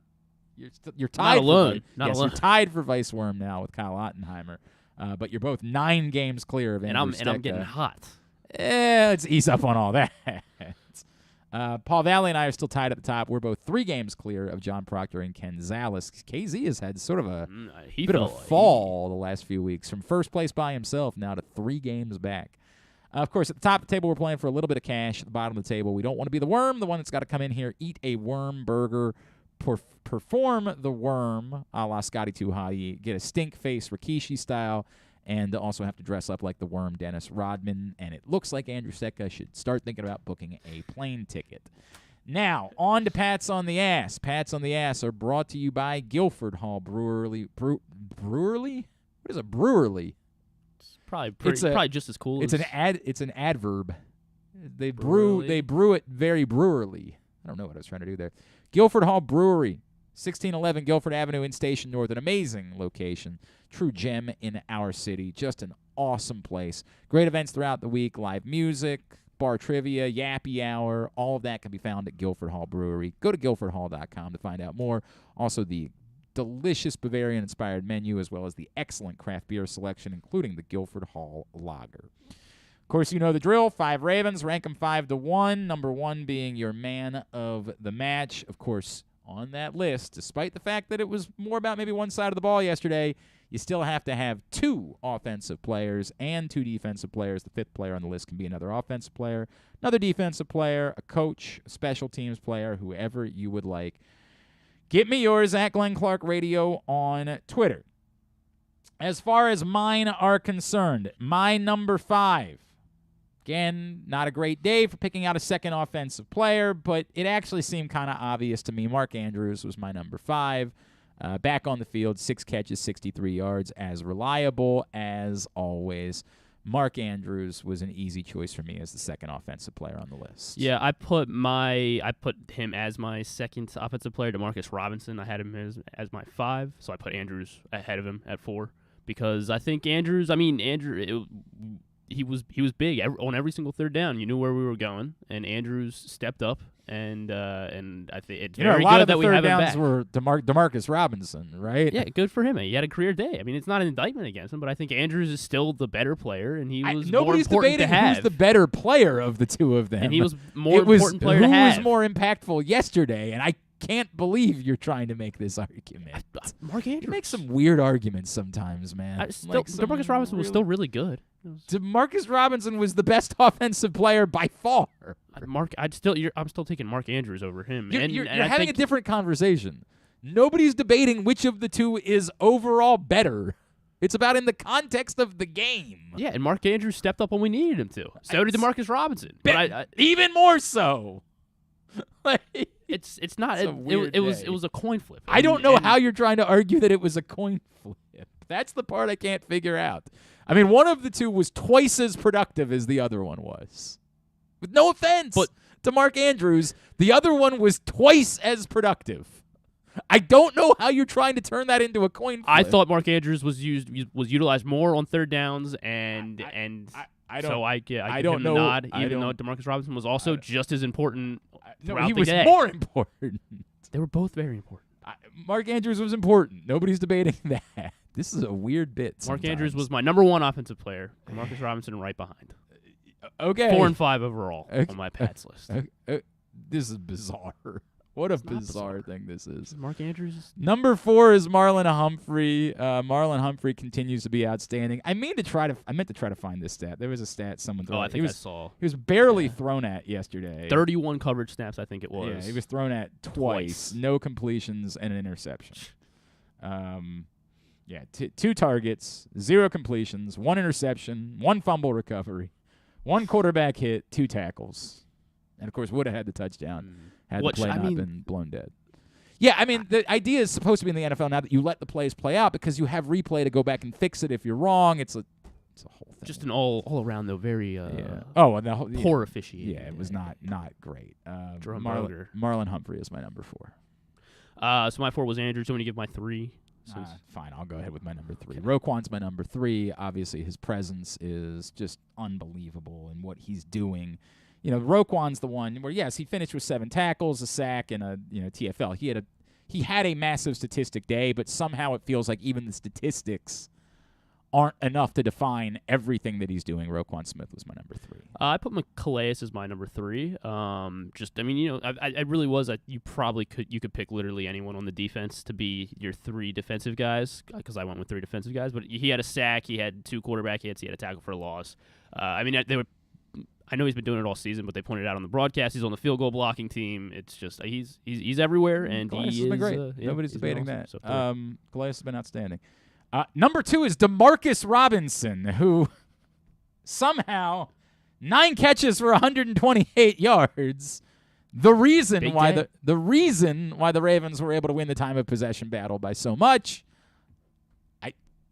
DeMarcus Robinson is number 2. You go ahead with your number 2. My number 2 was Marlon Humphrey. As good. we just said, always in the right spot at the right Very time. good. He's unbelievable. Marlon Humphrey, my number 2. Obviously, number 1 is Patrick Queen, who was the best player on the field yesterday. He was not my number 1. This is the most insane Jason Pierre-Paul was my number This is 1. so He insane. was also He really definitely great. did a hell of a job of padding his stats at the end of the game. Exactly. I know he filled up the stats, so I'll give it to him. He had the game-sealing interception, and he also had 2 tackle for losses, I believe, a sack. This is unbelievable. You could pick anyone on the defense. I don't think this is. I would choose to pick the guy that was the best. That was what I would choose. Jason to Pierre-Paul or Marlon Humphrey. Jesus Christ! What did Patrick Queen do to you? What is the story here? What did he do to you? Got drafted in the first round. What and he's been damn good. What did he do once to Roquan you? got here? He's been even better since Roquan got here. Before Roquan was here, he was the best player on the field a few weeks ago, and you left him off the list. What is the bit? What is the disconnect with you and Patrick Queen? It wasn't the right position. We shouldn't have been drafting that position. Now Bad that's positional over. value. He's on the team. What is he the was really good. issue with He was you really and Patrick good. Queen? He was the best player on the field. I mean, that's strong. I think Kevin Roquan Kugler was said it better. earlier today. What is going on? What is the deal with you and Patrick Queen? What is the disconnect? That you're unwilling to see it. That you refuse to acknowledge what Patrick Queen is doing. There are a percentage of Ravens fans that, for whatever reason, decided what Patrick Queen was and now have completely missed out on what he is. Patrick Queen has been outstanding this season. He's been even better, which is remarkable considering how well he was playing. He's been even better since Roquan Smith arrived. He started by playing really well. I don't know what this bit is. It feels like really terrible Skip Bayless shtick, where like I said I don't like LeBron James, so now he's going to win 10 NBA titles, and I'm still going to pretend like I'm just going to keep doing the same shtick. Patrick Queen was the best player on the field yesterday. Like, he was dominant. He was unbelievable. And you want to have a debate about Marlon Humphrey because he didn't get thrown at, that he's more important? That's a different thing. Marlon Humphrey had a great day, but part of it was because he didn't do anything for a lot of it. Patrick Queen was a monster. The dominant force on the defense. I don't understand this. And I'm speaking to you, but you're representing a number of Ravens fans that exist that are just refusing to acknowledge this, that just want to decide whatever it is that you want to decide, and you're missing it. Patrick Queen is playing at a Pro Bowl level, and not like the way that C.J. Mosley. He's playing better than C.J. Mosley when C.J. Mosley was making the Pro Bowl, and we all sat around and said, yeah? Because he gets a lot of tackles? Like that's the reason? Patrick Queen is a force at this point. This is weird. This is starting to get really icky. Like, I'll put Mike McDonald on the list before. Why? He's scheming up the defense. He's scheming up Patrick Queen getting open lanes and getting sacks. But you would think the other players are doing it on them by themselves. I think their positions require more skill. Yeah. This is so absurd. I mean, I don't know, man. I don't know. I at some point we're not going to be able to do the list because we're doing shtick. Like, we're just doing shtick. If you can't be willing to acknowledge what's happening because you just don't like somebody, I don't know how we can do this. It's bad shtick. Like, it's really bad. Patrick Queen is a monster. He has been one of the best players on this football team this season. I don't know how else to say it. I don't know what this is. I didn't love certain draft. Kyle Hamilton played well yesterday before he got hurt. I didn't love the Ravens drafting Kyle Hamilton where they did. I did like the talent. I thought they had bigger needs. But to pretend like something's happening isn't happening that's happening is a level of weird I can't speak to, man. It's kind of ugly. It's a bad reflection on something. I've just decided I want to do this shtick, so I'm not going to have an honest conversation about it. And I get it. Like, in a lot of places in media, that's what we do. Like, that's what we've turned sports media into, is just do your shtick, and who cares what's real and what isn't real. But, damn, I think it's bad. It ain't for me. I know that much. That type of shtick ain't for me. Continue to get me yours, at Glenn Clark Radio on Twitter. Hopefully you guys, recognized who had really good games yesterday. And I don't know. We will get ours up at glennclarkradio.com, and we will figure out what we do with pats on the ass moving forward until Griffin decides that he's willing to acknowledge. When he does something worthy of being the best player on the football field would probably be the type of thing that would be the thing that's. There were other guys that were just as There were other guys that were good. There's no question. Patrick Queen was the best player on the football field yesterday. Now, DeMarcus Robinson, you could actually argue, but the defense was far better than the offense yesterday, so it was an obvious choice for me to make Patrick Queen number 1 and DeMarcus Robinson number 2. But there would be an argument for DeMarcus Robinson. There's definitely no argument for Patrick Queen to not be in the top 5. There's really no argument for not being in the top 2. Whew. Hi, Glenn Clark Radio, Monday edition of the program. We come back in. Jeremy Conn's going to join us as he does every Monday here on GCR. That's next. It's Glenn Clark Radio. Looking for a simple holiday meal? Try Chick-fil-A catering. From Chick-fil-A nuggets to mac and cheese, enjoy a variety of tray options sized perfectly for your get-together. Order through the Chick-fil-A app and bring smiles to your family gathering. Availability and order requirements vary. See restaurant for details.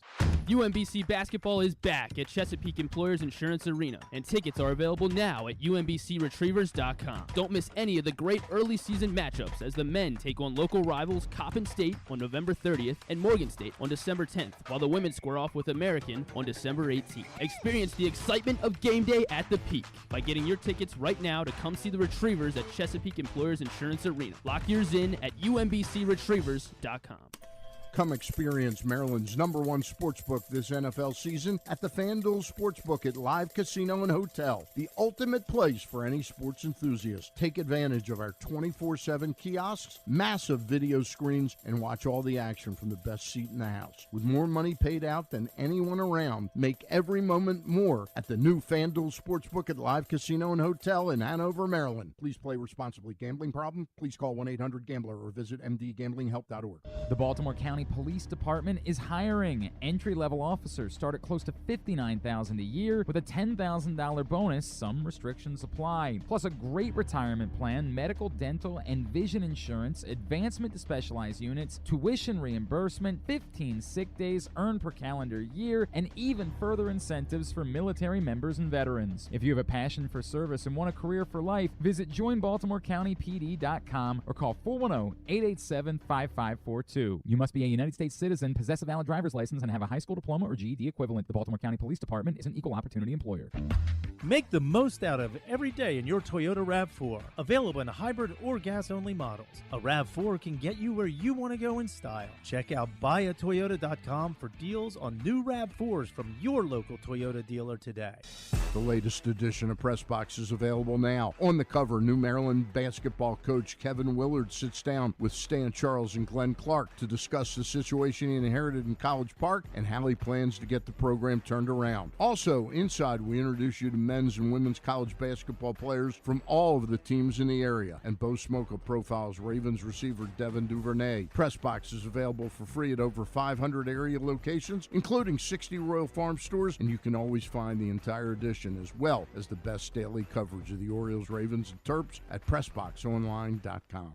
Experience the best in Kamado Grilling, a complete outdoor cooking appliance. The Ginsu Kamado Grill allows anyone to sear, grill, bake, and smoke all types of food. Designed for efficiency and function, the Ginsu Kamado Grill upholds the enduring legacy of the iconic Ginsu brand. The Ginsu Kamado Grill is perfect to cook all year round, is great for parties, and ideal for tailgating with your friends. Reserve your Ginsu Kamado Grill today at ginsugrills.com and get $100 off on your pre-order when you use the promo code TAILGATE. That's ginsugrills.com. Reserve yours today.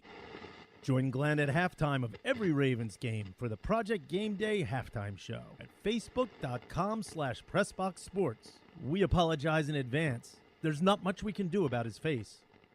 All right, back in here on GCR as we continue on a Monday edition of the program. Today's show is also brought to you by our friends at, how about this one? Just Stay on the Fan. Stay on the Fan will bring us this one. Stay on the Fan. Ross Grimsley, Mike Border going to be talking baseball coming up a little bit later on today, talking about the Orioles, the offseason. We, of course, remember that Mike Bordick was pretty fired up about them not picking up the Jordan Lyles option. So 6 o'clock tonight, Stay on the Fan. Ross Grimsley, Mike Bordick talking baseball on Facebook Live, facebook.com/PressBoxSports. It's a Monday. This man will carve some time away from his Bananas Hollandaise to spend some time with us. He is our friend Jeremy Conn from 105.7 The Fan, and he is with us now here on GCR. What's going on, pal? How are you? It's a Thanksgiving tradition, Bananas Hollandaise, of course. So here's the deal. I can't do it.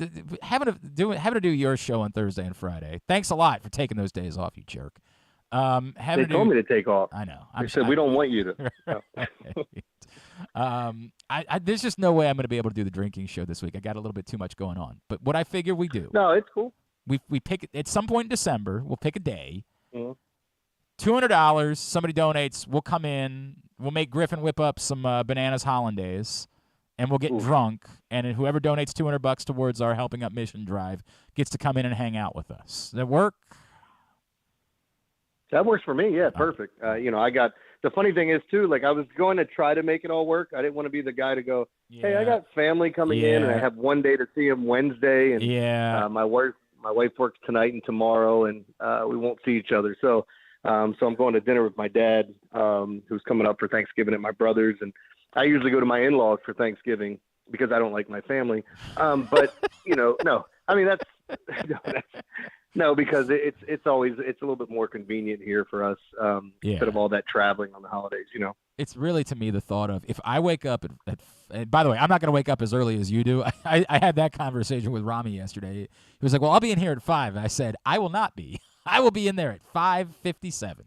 That is well. Truth be told, I'm usually the last guy to show up to the show. Really? Like, I've told this story before. When I first started on the morning show, I was getting there like a half an hour before the show starts. And sitting in a quiet room with Rob in the morning when he's sleep deprived, it's one of the worst things. Like I'd rather be in solitary confinement for a month than to do that. Yeah, that sounds pretty awful. I don't know how it was when you were working with Drew, but there were by the way, it could be either one of us. There were definitely mornings where one of us would say to the other one, "Hey, go ahead and hit the music. I'll be in by 6:03."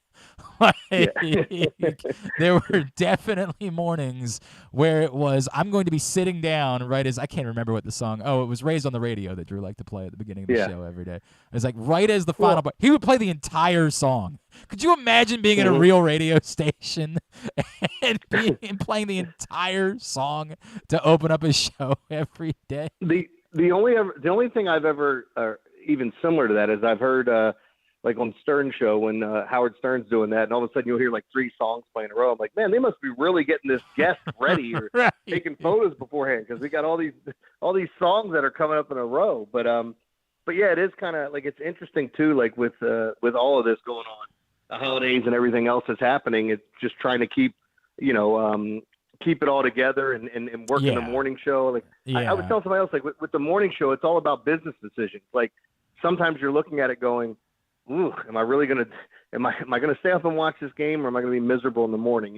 Like it's I mean, I guess both happen all the time. Yeah, there's a lot of that. And the other thing for me too is, how it is for me if I drink now, it's like last year where I was asleep on the couch for 6 hours afterwards while you were like, yeah, I'm good. I'm gonna go ahead and go. I'm like, this ruins my week. So the same thing for me on Friday. I've got to be up in Pennsylvania to see family at 5 PM. And if I drink like that with you after not getting any sleep on Thursday night, I'm definitely going to pass out on a couch until about 6 o'clock. Okay, let me just tell everybody one of my favorite things about Glenn is once he starts drinking, it's so easy to get him to drink more things that I wouldn't even want to drink. Like last year when we were doing the mixing for whatever, you get something wrong for this and your drink. Like Glenn ended up just pounding all of his, and I'm like, that was probably a bad choice. Yeah, it was a terrible idea. Really bad idea. Yeah, I can't do that this week. But we're going to do it in December. And we need somebody to step up and say they're the one. And once we figure out who it is, then the three of us will all work together to find the date, and we will plan some holiday revelry, and we will have a drunken show, and we will do. It'll be a happy hollandaise. Not bad, sir. By the way, what do you think about the Christmas present I found for you? You're welcome. Oh, I like it. It looks awesome. The old wiener cleaner. I think that'll. But as I said, I need it in a youth large. I think that's youth large. That's pretty good. I feel like I almost crossed the line, or maybe I did cross the line there with the youth large. It was pretty good, dude. It was pretty good. All right. So let's do this. This week. Let's not talk Ravens. No. I mean, what do you want? I just go off on Griffin because he hates Patrick Queen. And it's a whole weird bit. And the guy's all he's doing is playing like a Pro Bowler this season. He's a monster. Was the best player on the field. I don't know. We can have a quick conversation about the Ravens. I'm in a weird place where I get it. Everybody's talking. You're going to be stunned. Every call we got yesterday in the postgame show was like they lost. I mean, it was just gross. I get it. The Ravens can't score 13 points every game and win, but they haven't scored 13 points every game. They're not the Broncos. Like the Broncos stink offensively. The Ravens scored 13 points once, and it was on a day where the wind was insane, and they were going up against a Panthers team that had nothing to offer. It felt very much to me yesterday like the Ravens were particularly deciding they weren't going to take any risk at all because they didn't think they had to. Was it an aesthetically pleasing game? No. It also wasn't a day where I suddenly felt like, oh, God, there's a real problem here. It felt way more to me like they just kind of predetermined that they weren't going to have to do all that much to win this game, and it wasn't worth taking any risk whatsoever given the conditions. Well, let's be honest. Like, I mean, football is just, it's weird. Like, we see strange things happen every week. Teams that beat other teams that have no business doing it. I think the thing that I go back to that, which Harbaugh in his post-game press conference talking about how many studs they have up front. And 2 weeks ago, I just watched Joe Mixon score 5 touchdowns against this group and run all over them. In similar situations. So it's like, yeah, I mean, you almost expect them to come in and just blow them out, and because they didn't. But it was a very ugly, boring game to watch for most of it. And again, if you're all about just stacking the W's and seeing what happens in the postseason, sure. The good news is they got the hell out of Dodge with a win. Now, what can they learn from that? Like you'd learn from a loss. Like so many knee-jerk reactions happen after losses where it's like, oh, we got to shore this up. We got to do this. And the worst thing about this game is the fact that, understanding the significance of Kyle Hamilton's injury and Ronnie Stanley. Other than that, right. I mean, it was an ugly game. They won. But can this offense get better as the season goes along? And it's the place that I'm in, because the question you just asked it came up yesterday. And again, I'm separating yesterday's game because they scored 13 points. No, they can't score 13 points every game. But they've been a top 5 scoring and DVOA offense in football all season long. So can they get better? They're not going to be the Chiefs. Like, it's just not going to happen. And I think it would be insane for them to attempt to win that way. Like, if they get to the playoffs and they suddenly say, we're going to go out and try to win a shootout with the Chiefs, I think they're going to get embarrassed by that. It's not what they do. I think this thing where they've said the thing that we care about the most is time of possession. That we can win if we continue to dominate with time of possession. And yesterday wasn't quite as dominant as it was against the Buccaneers and the Saints, but they still won by 6 minutes and 30 seconds in time of possession, where they've made that their number. We are going to try to win that way. I can't tell you that it's going to be able to beat the Bills or the Chiefs in the playoffs, but I absolutely think based on how this roster was constructed, it's a better shot at doing it than it would be to try to go out and score 45 points. Well, the one thing is, let me ask you this, how good do you feel about this defense now? Because they just went down. I know New Orleans isn't that vaunted offense, but, winning there on a Monday night, pretty incredible. And then I felt like they dominated the game. They come back here, they give up 3 points on a drive where, I mean, there were a couple of nice plays by Carolina to get in field goal range, and then they just kind of lock down. That defense will travel, so they're going to keep you in the games. And if you can get anything out of the offense, and I don't think every week's going to look like last week or yesterday. It's just an ugly game. Dude, I feel like they know what they have now defensively, and they have decided they're going to play to that. Like, the offense they're going to put together is going to play to the strengths of their defense. And, again, I can't tell you it's going to win a Super Bowl, but I don't know why they wouldn't do – I don't know why suddenly they'd wake up tomorrow and be like, gee, gosh, God, we just got to throw the ball more, man. Like, God bless DeMarcus Robinson, because he's been way better than I thought he had any ability to be when he arrived in Baltimore, but – what would you be doing? What would the thought be to try to open this offense up? Where would that come from? How would that make sense? You got a good defense. I agree with you. I think it's trending towards being a dominant defense. There's still a chance that David Ojabo can get in the mix. They're going to get Marcus Williams back. I think we all know, unfortunately, there'll probably be somebody who gets hurt as well the rest of the way. Like, you're probably not going to keep it completely healthy. We'll see. Maybe it might be Kyle Hamilton's injury yesterday. This is who they are. I think any chance they have of winning is predicated around their ability to hold the football, to put together long drives. You know, as they get Gus Edwards, J.K. Dobbins back, they should be in even better shape to do that. And then to play defense and take their chances and see what happens. Yeah, and, you know, I think that's if they stack up these W's and then end up getting, who knows if they'll be able to get a bye. I mean, Kansas City looked really good again last night. It's almost like they flip a switch when they want to. It's amazing, isn't it? And then, yeah, it is. And even without Tyreek Hill there. So, you know, they found some others that kind of fill in and fit what they need. And it looks like the road to the Super Bowl ultimately is going to end up going through Kansas City unless they stub their toe along the way. And we're going to keep seeing this playoff race changing because all these teams that are up top, they all play each other. I mean, it's essentially all the AFC East. And all those guys are going to keep knocking each other out. And then you start looking at the other divisions, you know, the Ravens looking over their shoulders at Cincinnati. They have a tougher schedule. And I just think it's going to be interesting down the stretch to see who gets that 1 seed and gets the bye. The Bengals, by the way, still have both the Chiefs and the Bills on their schedule. Yeah. Like, there's a real chance that the Ravens will have locked up the division before that Week 18 matchup. Jeremy Conn is with us. I was going to say that would be great, too, if they were able to do it. Like, yeah, the fact that if you can lock that up and get this division and know that you're going to have a home game, it sets up everything else. And if you aren't a team that gets the bye, you can treat that last week like a bye, you know, no matter what you decide to do. And people are going to second guess it either way, depending on what happens in the first game. Like, sure. Oh, they lost. They shouldn't have rested their players. Or, they don't rest them and they lose or whatever, or they win. I mean, everybody's going to have a difference of opinion based upon the results. By the way, this is the schedule for the Bengals the rest of it. They're at the Titans this week. Then they're home for the Chiefs, home for the Browns, at the Buccaneers, at the Patriots, home for the Bills. Like those are all potential playoff teams. Yeah, so. They're in a brutal. The only game in there is the Browns, and by the way, they'll have Deshaun Watson back by that point. So, man, they have a brutal schedule ahead of them. All right, he's Jeremy Conn, 105.7 The Fan. Jeremy, mobile sports betting goes live on Wednesday. We're gonna test it out apparently this afternoon from 2 to 10 p.m., which is very from 2 to 10, I think. Yeah. What a strange thing.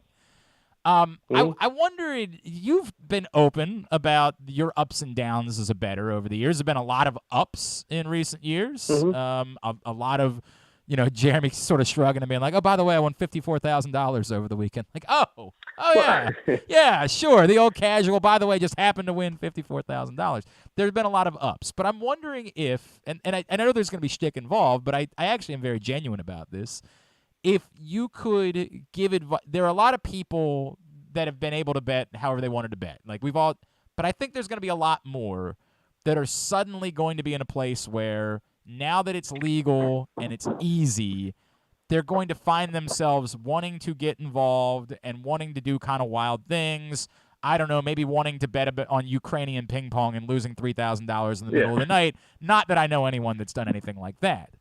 I was wondering if, given all of your history with betting, you could provide a little rational advice to people that are about to step into this world where they can do it at any moment of any day.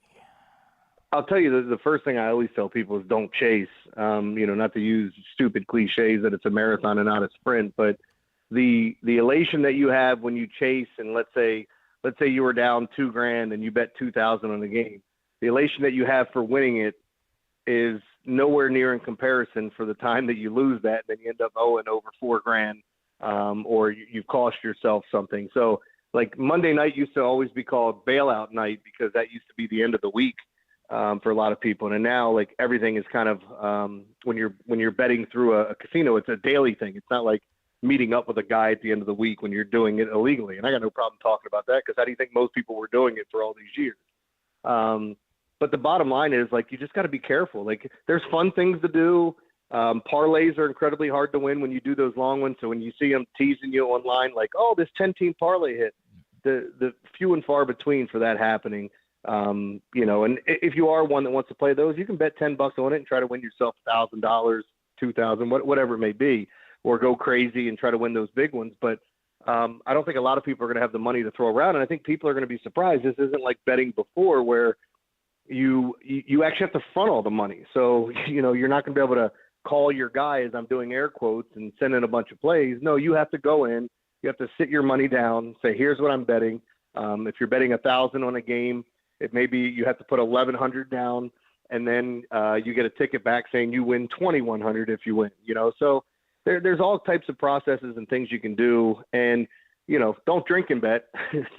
That's another thing. I mean, I caught myself a couple times late at night just getting frisky on when the websites were legal back in the day and betting through some of those. So I think all that's important. Yeah, I've had a few nights like that myself. We all have. That didn't go so. I told one of my worst beats ever. I got drunk one night and put $50 on a 10-team parlay. Woke up in the morning and I'm like, what the hell was this? And then I hit the first 9 legs of it. Oh, God. And the last one I didn't hedge because it was the Clippers and the Memphis Grizzlies, and I had the Grizzlies minus I think it was minus one or whatever on the money, whatever it was. They were up 20 going into the fourth quarter and they lost the game. So it's one of the worst beats I've ever had in my life, and it was a $50 parlay. But you were drunk. You didn't know. Yeah. Experiencing the beat live is far more painful than finding out later that it's still a bad beat, obviously, but. And by the way, let me just say this too: winning 10 games, because I bet the money line on 5 games of where I didn't think a team could lose. Like this team's a touchdown favorite, so they're minus 350 or something. So the $50 would have paid me out. I think it was like 2,500 or something ridiculous because I bet some underdogs and some other plays that I really liked, and it was working out. It was going great until that point. So that was definitely a weird sweat. Would you say maybe try to shut the? I don't know what to do if you're planning on. How when you go out for a bat. By the way, did you see the group of guys, the Bears fans that went to the bachelor party in Atlanta yesterday? What a 10.5. Great idea. What a 10.5 that was. But we had a rule. I even liked the dude that was either I don't want to assume a nationality, but there was a brown man in the picture that did it as well. 100%. Yep. It was awesome. It was amazing. Everything about it was amazing. We had a rule with bachelor parties for a little while that no one was allowed to bring a credit card in or a debit or an ATM card into the strip club.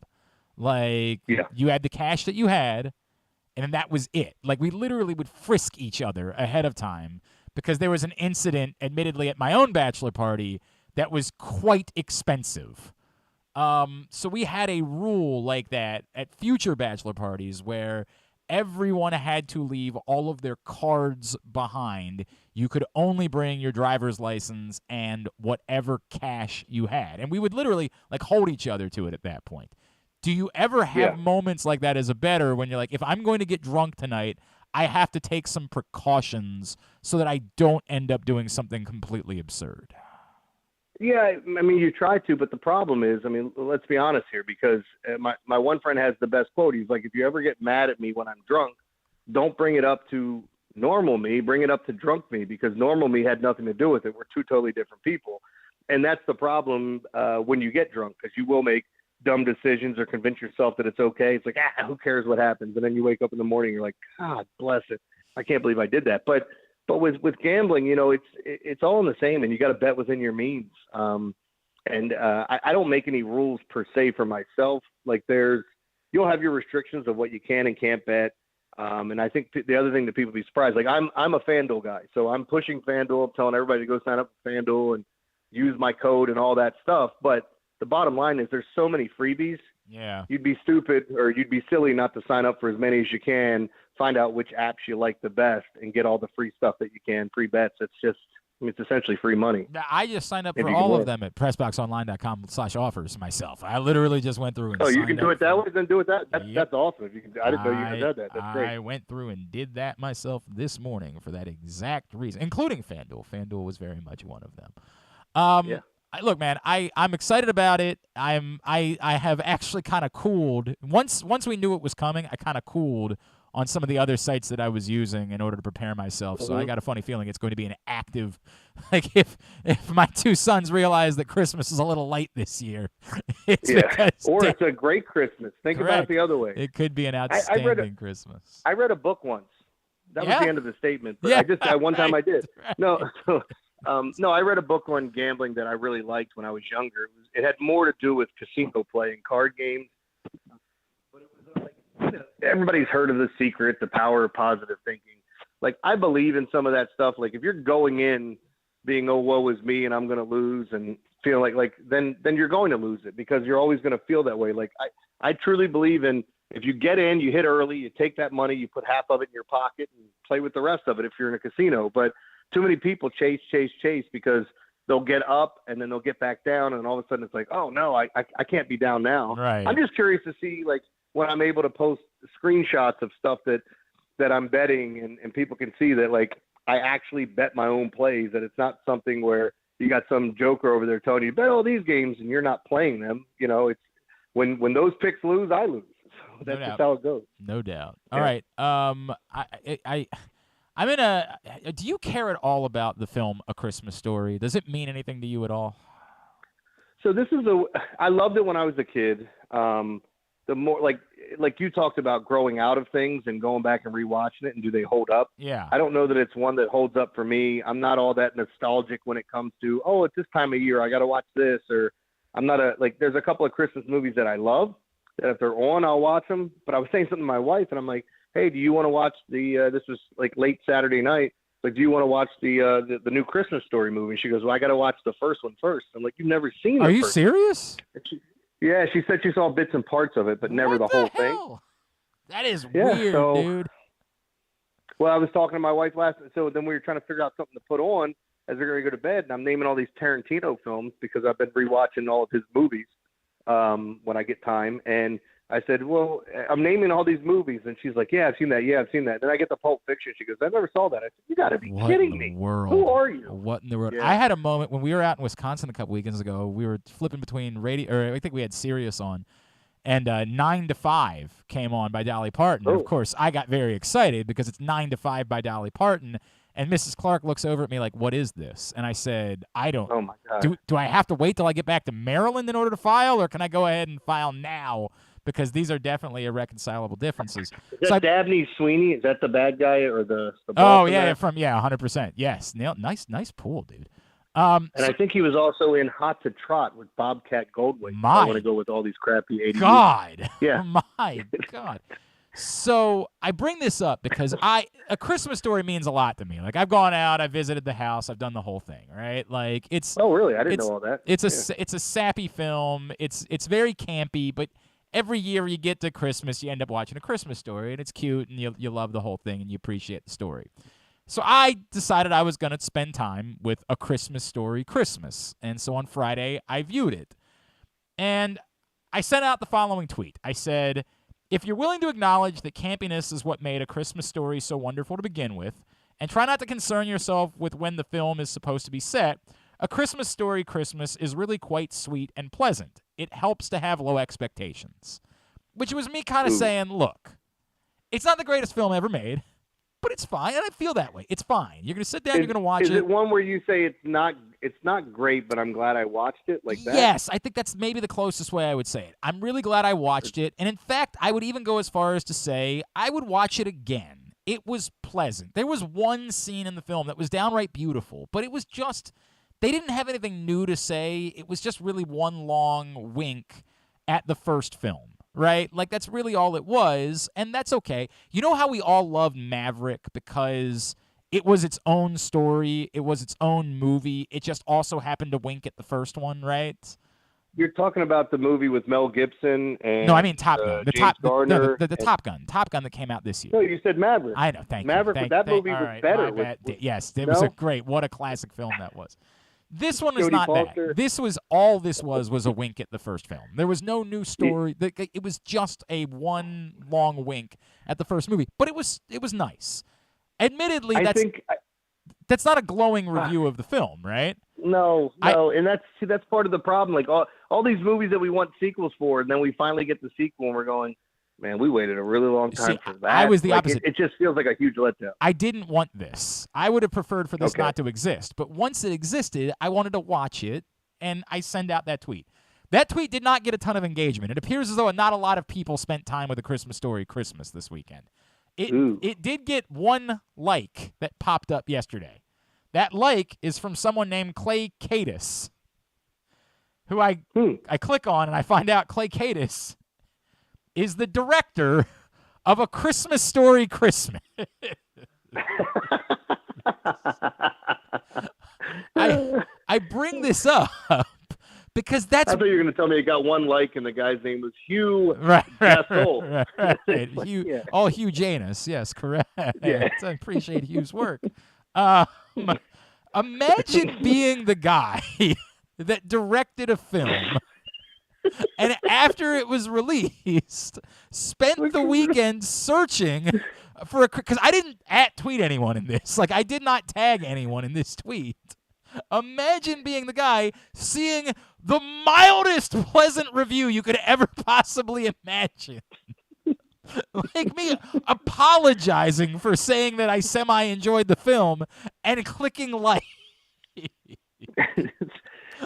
That's terrible, man. I said, well, why don't you go up to his wife and say, hey, how far along are you? It's like, no, I'm just pleasantly plump. Yeah. Well, it'd be like saying, oh, you're a person. Like, hey, do you think my wife's good looking? Like, well, she's definitely looking. Like, she's definitely a person.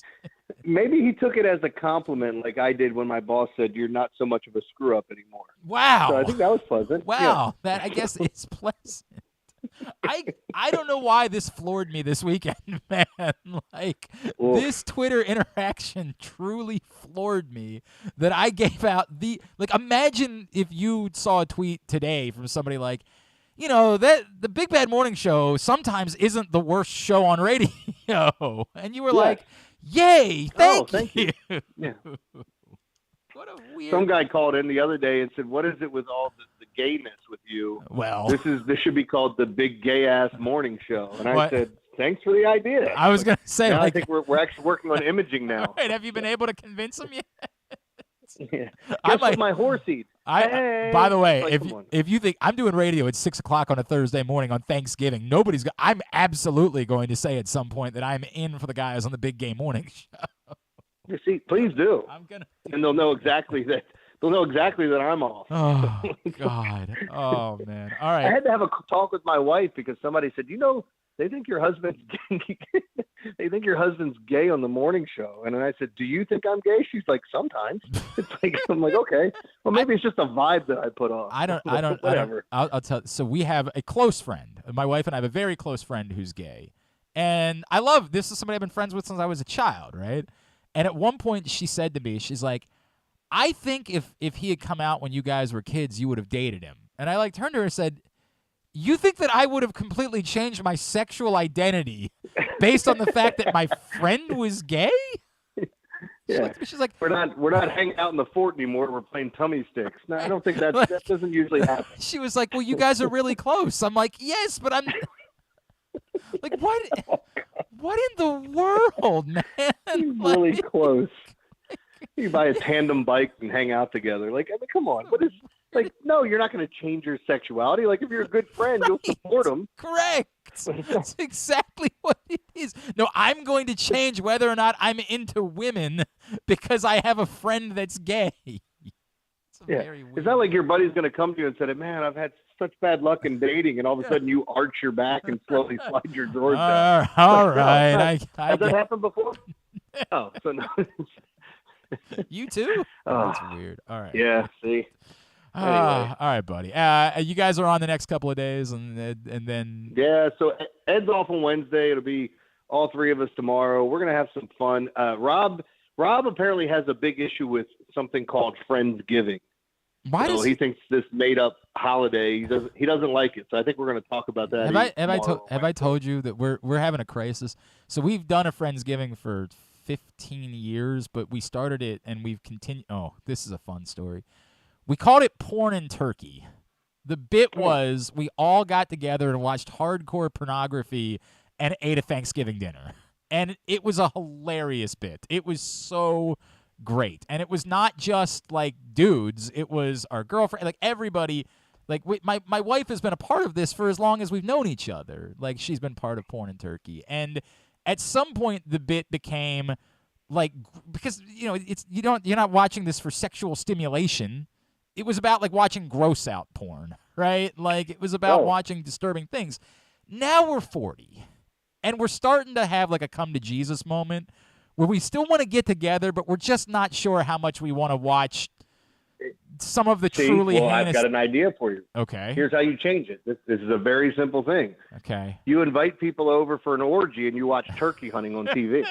You flip the script on them. So when they're unexpecting, like how good would that be? It's like, can we turn this turkey hunting off and just get after it? I'm not kidding. Like, I asked this year, I just said, hey, what if we got together and like watch maybe like one porn scene and then maybe we watched like a film afterwards. Like we all maybe enjoyed like the Knives Out movie afterwards or something. What if you put Zach and Miri make a porno on? I do that like. work? I'm a fan of that film. Hug it, chug it, football. The whole thing, man. I don't know. Absolutely. That's when you find out about the double Dutch rudder, which I never knew about. That's right. All right. At Jeremy Conn 1057 on Twitter. Picks every day at PressBoxOnline.com. If you're in to donate $200, come in and get drunk with us and eat bananas hollandaise, please message me at Glenn Clark Radio or Glenn Clark Radio at gmail.com. Let me know. All right, pal. Love you. Happy Thanksgiving. We'll talk next week. All right. All right, guys. Happy Thanksgiving. I'll see you. It's Jeremy Conn, 1057 The Fan. Of course, PressBoxOnline.com every day for picks. Yeah, we're having a bit of a crisis with our Friendsgiving get-together because I say crisis. Everybody else doesn't care.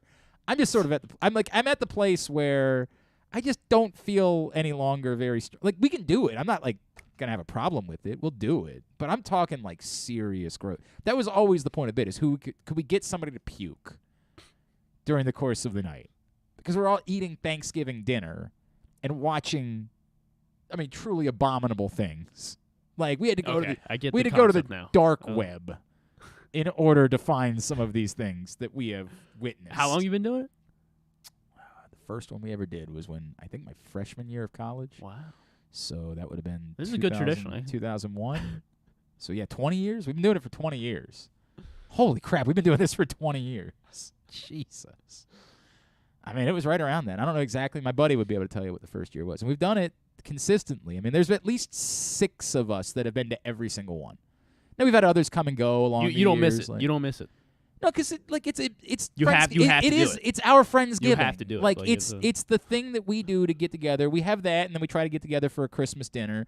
It's a group of friends that I think I've had since high school. Well, as in like you enjoy like the entertainment. It was at first it started with the shocking idea of watching porn and eating Thanksgiving dinner. Like in theory, in 2001, when you're 20 years old or whatever, at 19 years old, like people are like, "What? What are you doing? Like, what the hell? What is that all about?" Then we realized like it was just weird to sit around with your friends and watch porn, right? Like it was just kind of a weird thing to do because. Like, what are you going to do from there, exactly? Like, it's like we weren't going to have an orgy. This was kind of a weird bit. So then it evolved from there, and we were like, well, the logical next step is, like, themed porn. Like, we'd watch, like, How the Grinch Stole Christmas, but the porn version, right? Like, and we would laugh at it, Like, we would laugh, and I would do running commentary during the porn. Like, we did that for a while. Then after a few years of that, there's only so many jokes you can make, and you're kind of over that. So what's the next logical step? So I want to say somewhere around like 8 or 10 years ago, we converted to gross out porn. Like we converted to things that I'm not sure that I can describe. I might end up having an FBI agent at my house later. I want to make it very clear, nothing involving children or animals. But are you outside, sure? Yes. Animals? Outside, nothing involving animals. Right. I am not But outside of those two things, oh, God, with the point of the bit becoming, will someone gag? And there's one particular scene that we have played every year, and we know, like, literally at this point, everyone has to walk out of the room. They're gonna puke. Like, it's been fun. We've had our fun. We're 40 now. And I just think that maybe, like, keeping it up for the spirit of it, like continuing to do porn and turkey, I like, because I want to get together with my friends for Friendsgiving. But I just feel like, again, I mean this, and I'm trying to suggest it to my friends, for the sake of continuing the spirit of the bit, we watch a scene, and then maybe as friends we hang out and we watch the Knives Out movie, you know, like something that, just a way to spend the evening. We're not doing it. We're doing it the week after this weekend. We're doing it the first weekend of December. So that's my thought, is just, hang out. Like, hang out, have a nice night with friends. We don't have to necessarily watch all of the gross out porn that we've watched over the years. I feel like we can move on. Don't let your roots die. I'm not, again, I don't want to kill it off entirely. Watch a scene, you know what I mean? Like, and then we're good, right? Like, we're good from there. It's how I feel. I don't know how they're going to feel about it. We're already way past 12. All right. Today's show also brought to you. I'm not sure that anybody wants to be associated with what I just did there. I gotta be honest with you. PressBoxOnline.com/offers. PressBoxOnline.com/offers. Sign up now. Pre-registration bonuses are going to die come Wednesday when everything is official. We're going to get a little taste this afternoon. I'm definitely making a bet. 2 o'clock. That for sure is happening. I'm going to live bet. I guess the U.S. is going to win the World Cup. I'm not going to make that bet. Going to have to. But that's the only bet you can make. I did already put in action on that. I don't want to give it away because you should have seen it on the Live Casino and Hotel social pages. But I did have a parlay on this afternoon's match, and maybe I'll try to bet it live as well at 2 o'clock. But taking the over in corner kicks. Yeah, that's the one. That's the one that I was looking for. Get to PressBoxOnline.com/offers and take advantage of the pre-registration bonuses before they're gone. We'll come back in tidbit to wrap it up. It's Glenn Clark Radio.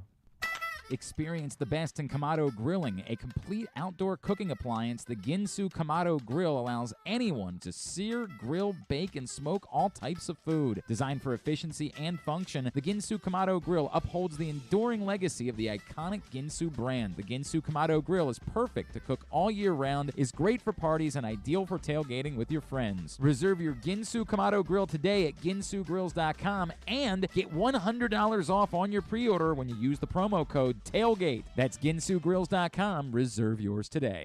UMBC basketball is back at Chesapeake Employers Insurance Arena, and tickets are available now at umbcretrievers.com. Don't miss any of the great early season matchups as the men take on local rivals Coppin State on November 30th and Morgan State on December 10th, while the women square off with American on December 18th. Experience the excitement of game day at the Peak by getting your tickets right now to come see the Retrievers at Chesapeake Employers Insurance Arena. Lock yours in at umbcretrievers.com. Another Orioles season is in the books, and the Bat-Around was there every step of the way as the Birds posted their first winning season in 6 years. And after promoting 2 #1 overall prospects in Adley Rutschman and Gunnar Henderson, Mike Elias has said it's liftoff from here. Hi, I'm Paul Valley, and along with my co-host Zach Goodman, we'll be here every Saturday from 10 a.m. to noon all off-season, discussing every signing, trade, and waiver claim as we navigate the cold winter months that lead to spring training. You can watch us at youtube.com/PressBoxOnline and Facebook.com/PressBoxSports, or listen live at PressBoxOnline.com/radio. And if you miss a show, you can find us anywhere you get your podcasts. So tune into the Bat-Around with Paul Valley and Zach Goodman every Saturday from 10 a.m. to noon right here at PressBox Sports. Stan the Fan here, welcoming back one of my favorite sponsors, the Costas Inn. And everybody around Baltimore knows the Costas Inn is a great place to go and grab crabs, steaks, salads, soups, whatever's on your mind to eat in person. But did you know that the Costas Inn has upped their game? They are now one of the premier takeout places in Baltimore. Give them a call now to order your food, 410-477-1975. That's the Costas Inn over 4100 North Point Boulevard. The Baltimore County Police Department is hiring. Entry-level officers start at close to $59,000 a year with a $10,000 bonus. Some restrictions apply. Plus a great retirement plan, medical, dental, dental, and vision insurance, advancement to specialized units, tuition reimbursement, 15 sick days earned per calendar year, and even further incentives for military members and veterans. If you have a passion for service and want a career for life, visit joinbaltimorecountypd.com or call 410-887-5542. You must be a United States citizen, possess a valid driver's license, and have a high school diploma or GED equivalent. The Baltimore County Police Department is an equal opportunity employer. If you can't listen or watch live, you can subscribe to the show via Spotify, Amazon, or Apple Podcasts. Leave a 5-star review while you're there. Or, if lying isn't your thing, we'll take a 3.5-star review too. Just got a tweet from I am Sadie B, who apparently just tuned into the show for the last segment. Well, what in the world did I tune into? I guess I'll check you out later or something. Well, wait a second. I didn't think it was entertaining. It was just, of all the segments. Of all the segments that I happen to have tuned in for. Hey, today's show is brought to you by Glory Days Grill. GloryDaysGrill.com is the website for you to get your order in. And right now, you can check out the Comfort Classics menu, which is just absolutely outstanding. It features the Twisted Ribs and Wings combo, the citrus salmon, the mac and cheese bites, the winter spinach salad, Mr. Richards meatloaf, and the delicious bourbon butter cake for dessert. Pair it with a blood orange bourbon cider, Devil's Backbone cranberry smash. It's all available right now at your neighborhood Glory Days Grill, glorydaysgrill.com. Tidbit is brought to you today by, this one's brought to you by the all-new Ginsu Kamado Grill. Anytime the Ravens are home the rest of the way, you can stop by the Game Day Firehouse at 1202 Ridgely Street. Enjoy, sample some cooking from the Ginsu Kamado Grill. Register to win your own as well as $500 worth of grilling meats. You can, of course, use the code TAILGATE at ginsugrills.com in order to save $100 when you order your own Ginsu Kamado Grill. What you got? All right, so Justin Jefferson, in his last 21 games, 2 of which have been against the Cowboys, and in those 2 games against the Cowboys, he's combined for 5 catches for 54 yards. Has it been Diggs? I feel like yesterday it was a lot of Diggs. What? Trayvon Diggs, was he the one defending? Oh, yeah. him? Oh, yeah.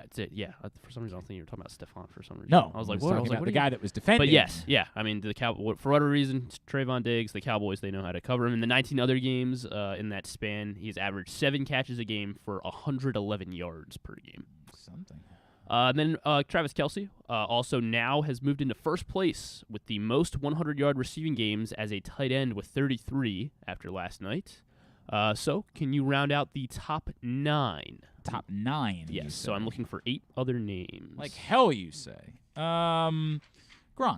Gronk, number 2. That's who he passed. Yes. Gronk has 32. Kelce, 33. Jason Witten. Jason Witten is in the top 9 with 21. Antonio Gates. Right behind, or tied with Witten. Both of them have 21. So on the list. Tony Gonzalez. Tony Gonzalez is 3rd, 1 behind Gronk with 31. Shannon Sharp. Shannon Sharp has 19. He is 8th. How about Jimmy Graham? Jimmy Graham is 9th with 18. Doing pretty good. Yeah, it starts to get interesting here, right? It starts to get interesting here. I'm going to throw out George Kittle. George Kittle is not in the top 9. He is 13. So he is 5 more. He would enter the top, or less than 5. He would enter the top 10. He would enter the top 9 with 5 more. Greg Olsen. Greg Olsen, only 11 for Greg Olsen. Bum, that guy sucks. Vernon Davis. Vernon Davis not on here. He has less than 9. It's a little Not surprising. Sure. I didn't see that. No, he has 9. Vernon Davis has 9. Okay. Yeah. How about Jackie Smith? There you go. Yeah, Jackie Smith Okay. is that? Did you get all? Or there's one more. There's one more. Jackie Smith has 22. If it's Jackie Smith, I'll try Ozzie Newsome. I don't think it's Ozzie Newsome, but It is Ozzie not. Newsome. It is not Ozzie Newsome. Kellen Winslow. Kellen Winslow is 4th with 24. It's just harder to guess older guys because, it just wasn't the same era of football, Yeah. right? Jackie Like, Smith, one of the 2 10th round NFL draft picks to be in the Hall of Fame. do you know who the other one is? Yes. Who is it? Roger Staubach. He was the 10th round. How about that? Yeah. How about that? Of course, he had to go serve. It's the reason for Roger Staubach to have not been a little bit higher. Of course, Heisman Trophy winner, but he was going to have to go serve his country before he was going to be able to play football. So that was the story on Roger Staubach. Mark Andrews has 9. 100-yard receiving games. So he's on his way. Yes, he is. He's on his way Yes, to he is. joining that list. Might be difficult for him to take down Travis Kelce. Yeah, it seems very difficult. All right, very good. Very good. UMBC basketball is back at Chesapeake Employers Insurance Arena. Tickets are available now, umbcretrievers.com. Some great local rivalry matchups. The men taking on Coppin State November 30th, Morgan State on December 10th. The women squaring off with American on December 18th. Experience the excitement of game day at the Peak by getting your tickets right now. umbcretrievers.com. Here's what's coming up totally tubular-wise. It is a busy day. It's a very busy week, obviously. We talked about this. We talk a lot about what are the best stretches of sports. This week is insane because you got basketball all day. Of course, this year now with the World Cup as well. It's just bonkers. ESPN, I guess no Mannings tonight for 49ers Cardinals from Mexico City at 8:15. World Cup action right now, Senegal and the Netherlands are on Fox, followed by, of course, the U.S. and Wales at 2. College basketball throughout the day. The only local team in action is Loyola to take on Clemson in the Emerald Coast Classic tonight at 7 on ESPN+. But the Maui Invitational is going on. Ohio State, San Diego State tonight at 9 on ESPN2. Cincinnati, Arizona at 11:30 on ESPN2. All tournaments all over the country. Again, go to GlennClarkRadio.com. You can see the entire listing for college hoops. NBA TV, Warriors Pelicans at 8 o'clock, and the Warriors finally won a road game yesterday. They beat the lowly Rockets and barely beat them, but congratulations to the Warriors finally winning on the road. Jazz Clippers tonight at 10:30 on NBA TV, and the USA Network tonight for WWE Monday Night Raw at 8. Some non-sports highlights? Not a whole lot tonight. A Below Deck Season 10 premiere on Bravo. I'm going to miss it. Oh, well, I'm sorry. Yeah. Machine Gun Kelly's going to be on Kimmel. Daniel Craig will be on Colbert. Penultimate episode. Because Daniel Craig promoting the new Knives Out film, which I Glass think we Onion. should watch instead of, that's my play. I'm excited for that movie. I think. Yeah, I plan on seeing it this movie or this week. And You're then going to the theater to see it? Yeah. It's on Netflix next week. But that's next week. I understand this that. I'm week. just saying, if you can hold out for This 1 week, week, you'll be able to watch it in the comfort of your own home. I love the Knives Out. I do enjoy Knives Out quite a bit. I'm just willing to wait a week. And then the season 31 finale of Dancing with the Stars on Disney Plus. Wait. Dancing with the Stars isn't on TV anymore? No, it's only been on Disney Plus? Yeah. That's a weird bit, isn't it? I probably, yeah. Wasn't it a popular TV? Is it? It is. It's a very weird bit. I think Charlie D'Amelio is still. What about Dixie? What about your girl? She's not. And Wayne Brady, I think, is also. Wayne Brady still a star? Is he still? He hosted the AMAs last night. Oh, that's weird. Yeah, that's a very weird. He's still out there. Believe it or not, I missed those this year. All right, thanks today to what were you doing? Anything other than that. Thanks to Sean Farnham from ESPN. Thanks to Kevin Kugler from Fox. Jeremy Conn will get all of it up in the greatest hits section of the tab at GlennClarkRadio.com. Anything tomorrow? I guess Patrick Stevens will join us. Should have Daniel Wilcox. Dan Wilcox. Joe Serpico is going to join us. All right. We actually have a few things going on. I didn't think about that on a Tuesday. Simply the Bets. Simply the Bets, yeah. Thanks to everybody at Pressbox, all of our great sponsors and partners, including the Baltimore County Police Department, Glory Days Grill, Royal Farms, Casas Inn, the Baltimore area Chick-fil-A restaurants, Guilford Hall Brewery, Great Eights Memorabilia, the FanDuel Sportsbook at Live Casino and Hotel Maryland, Maryland Vascular Specialist, the all-new Ginsu Kamado Grill, UMBC Athletics, your local Toyota dealer, buyatoyota.com. Thanks to Griffin at Griffin_Vass. Follow us, Twitter, Instagram, and TikTok at Glenn Clark Radio. Have a great Monday evening. Go Loyola basketball. USA. Go USA soccer. Yes, no doubt. Duke sucks. Ohio State sucks too.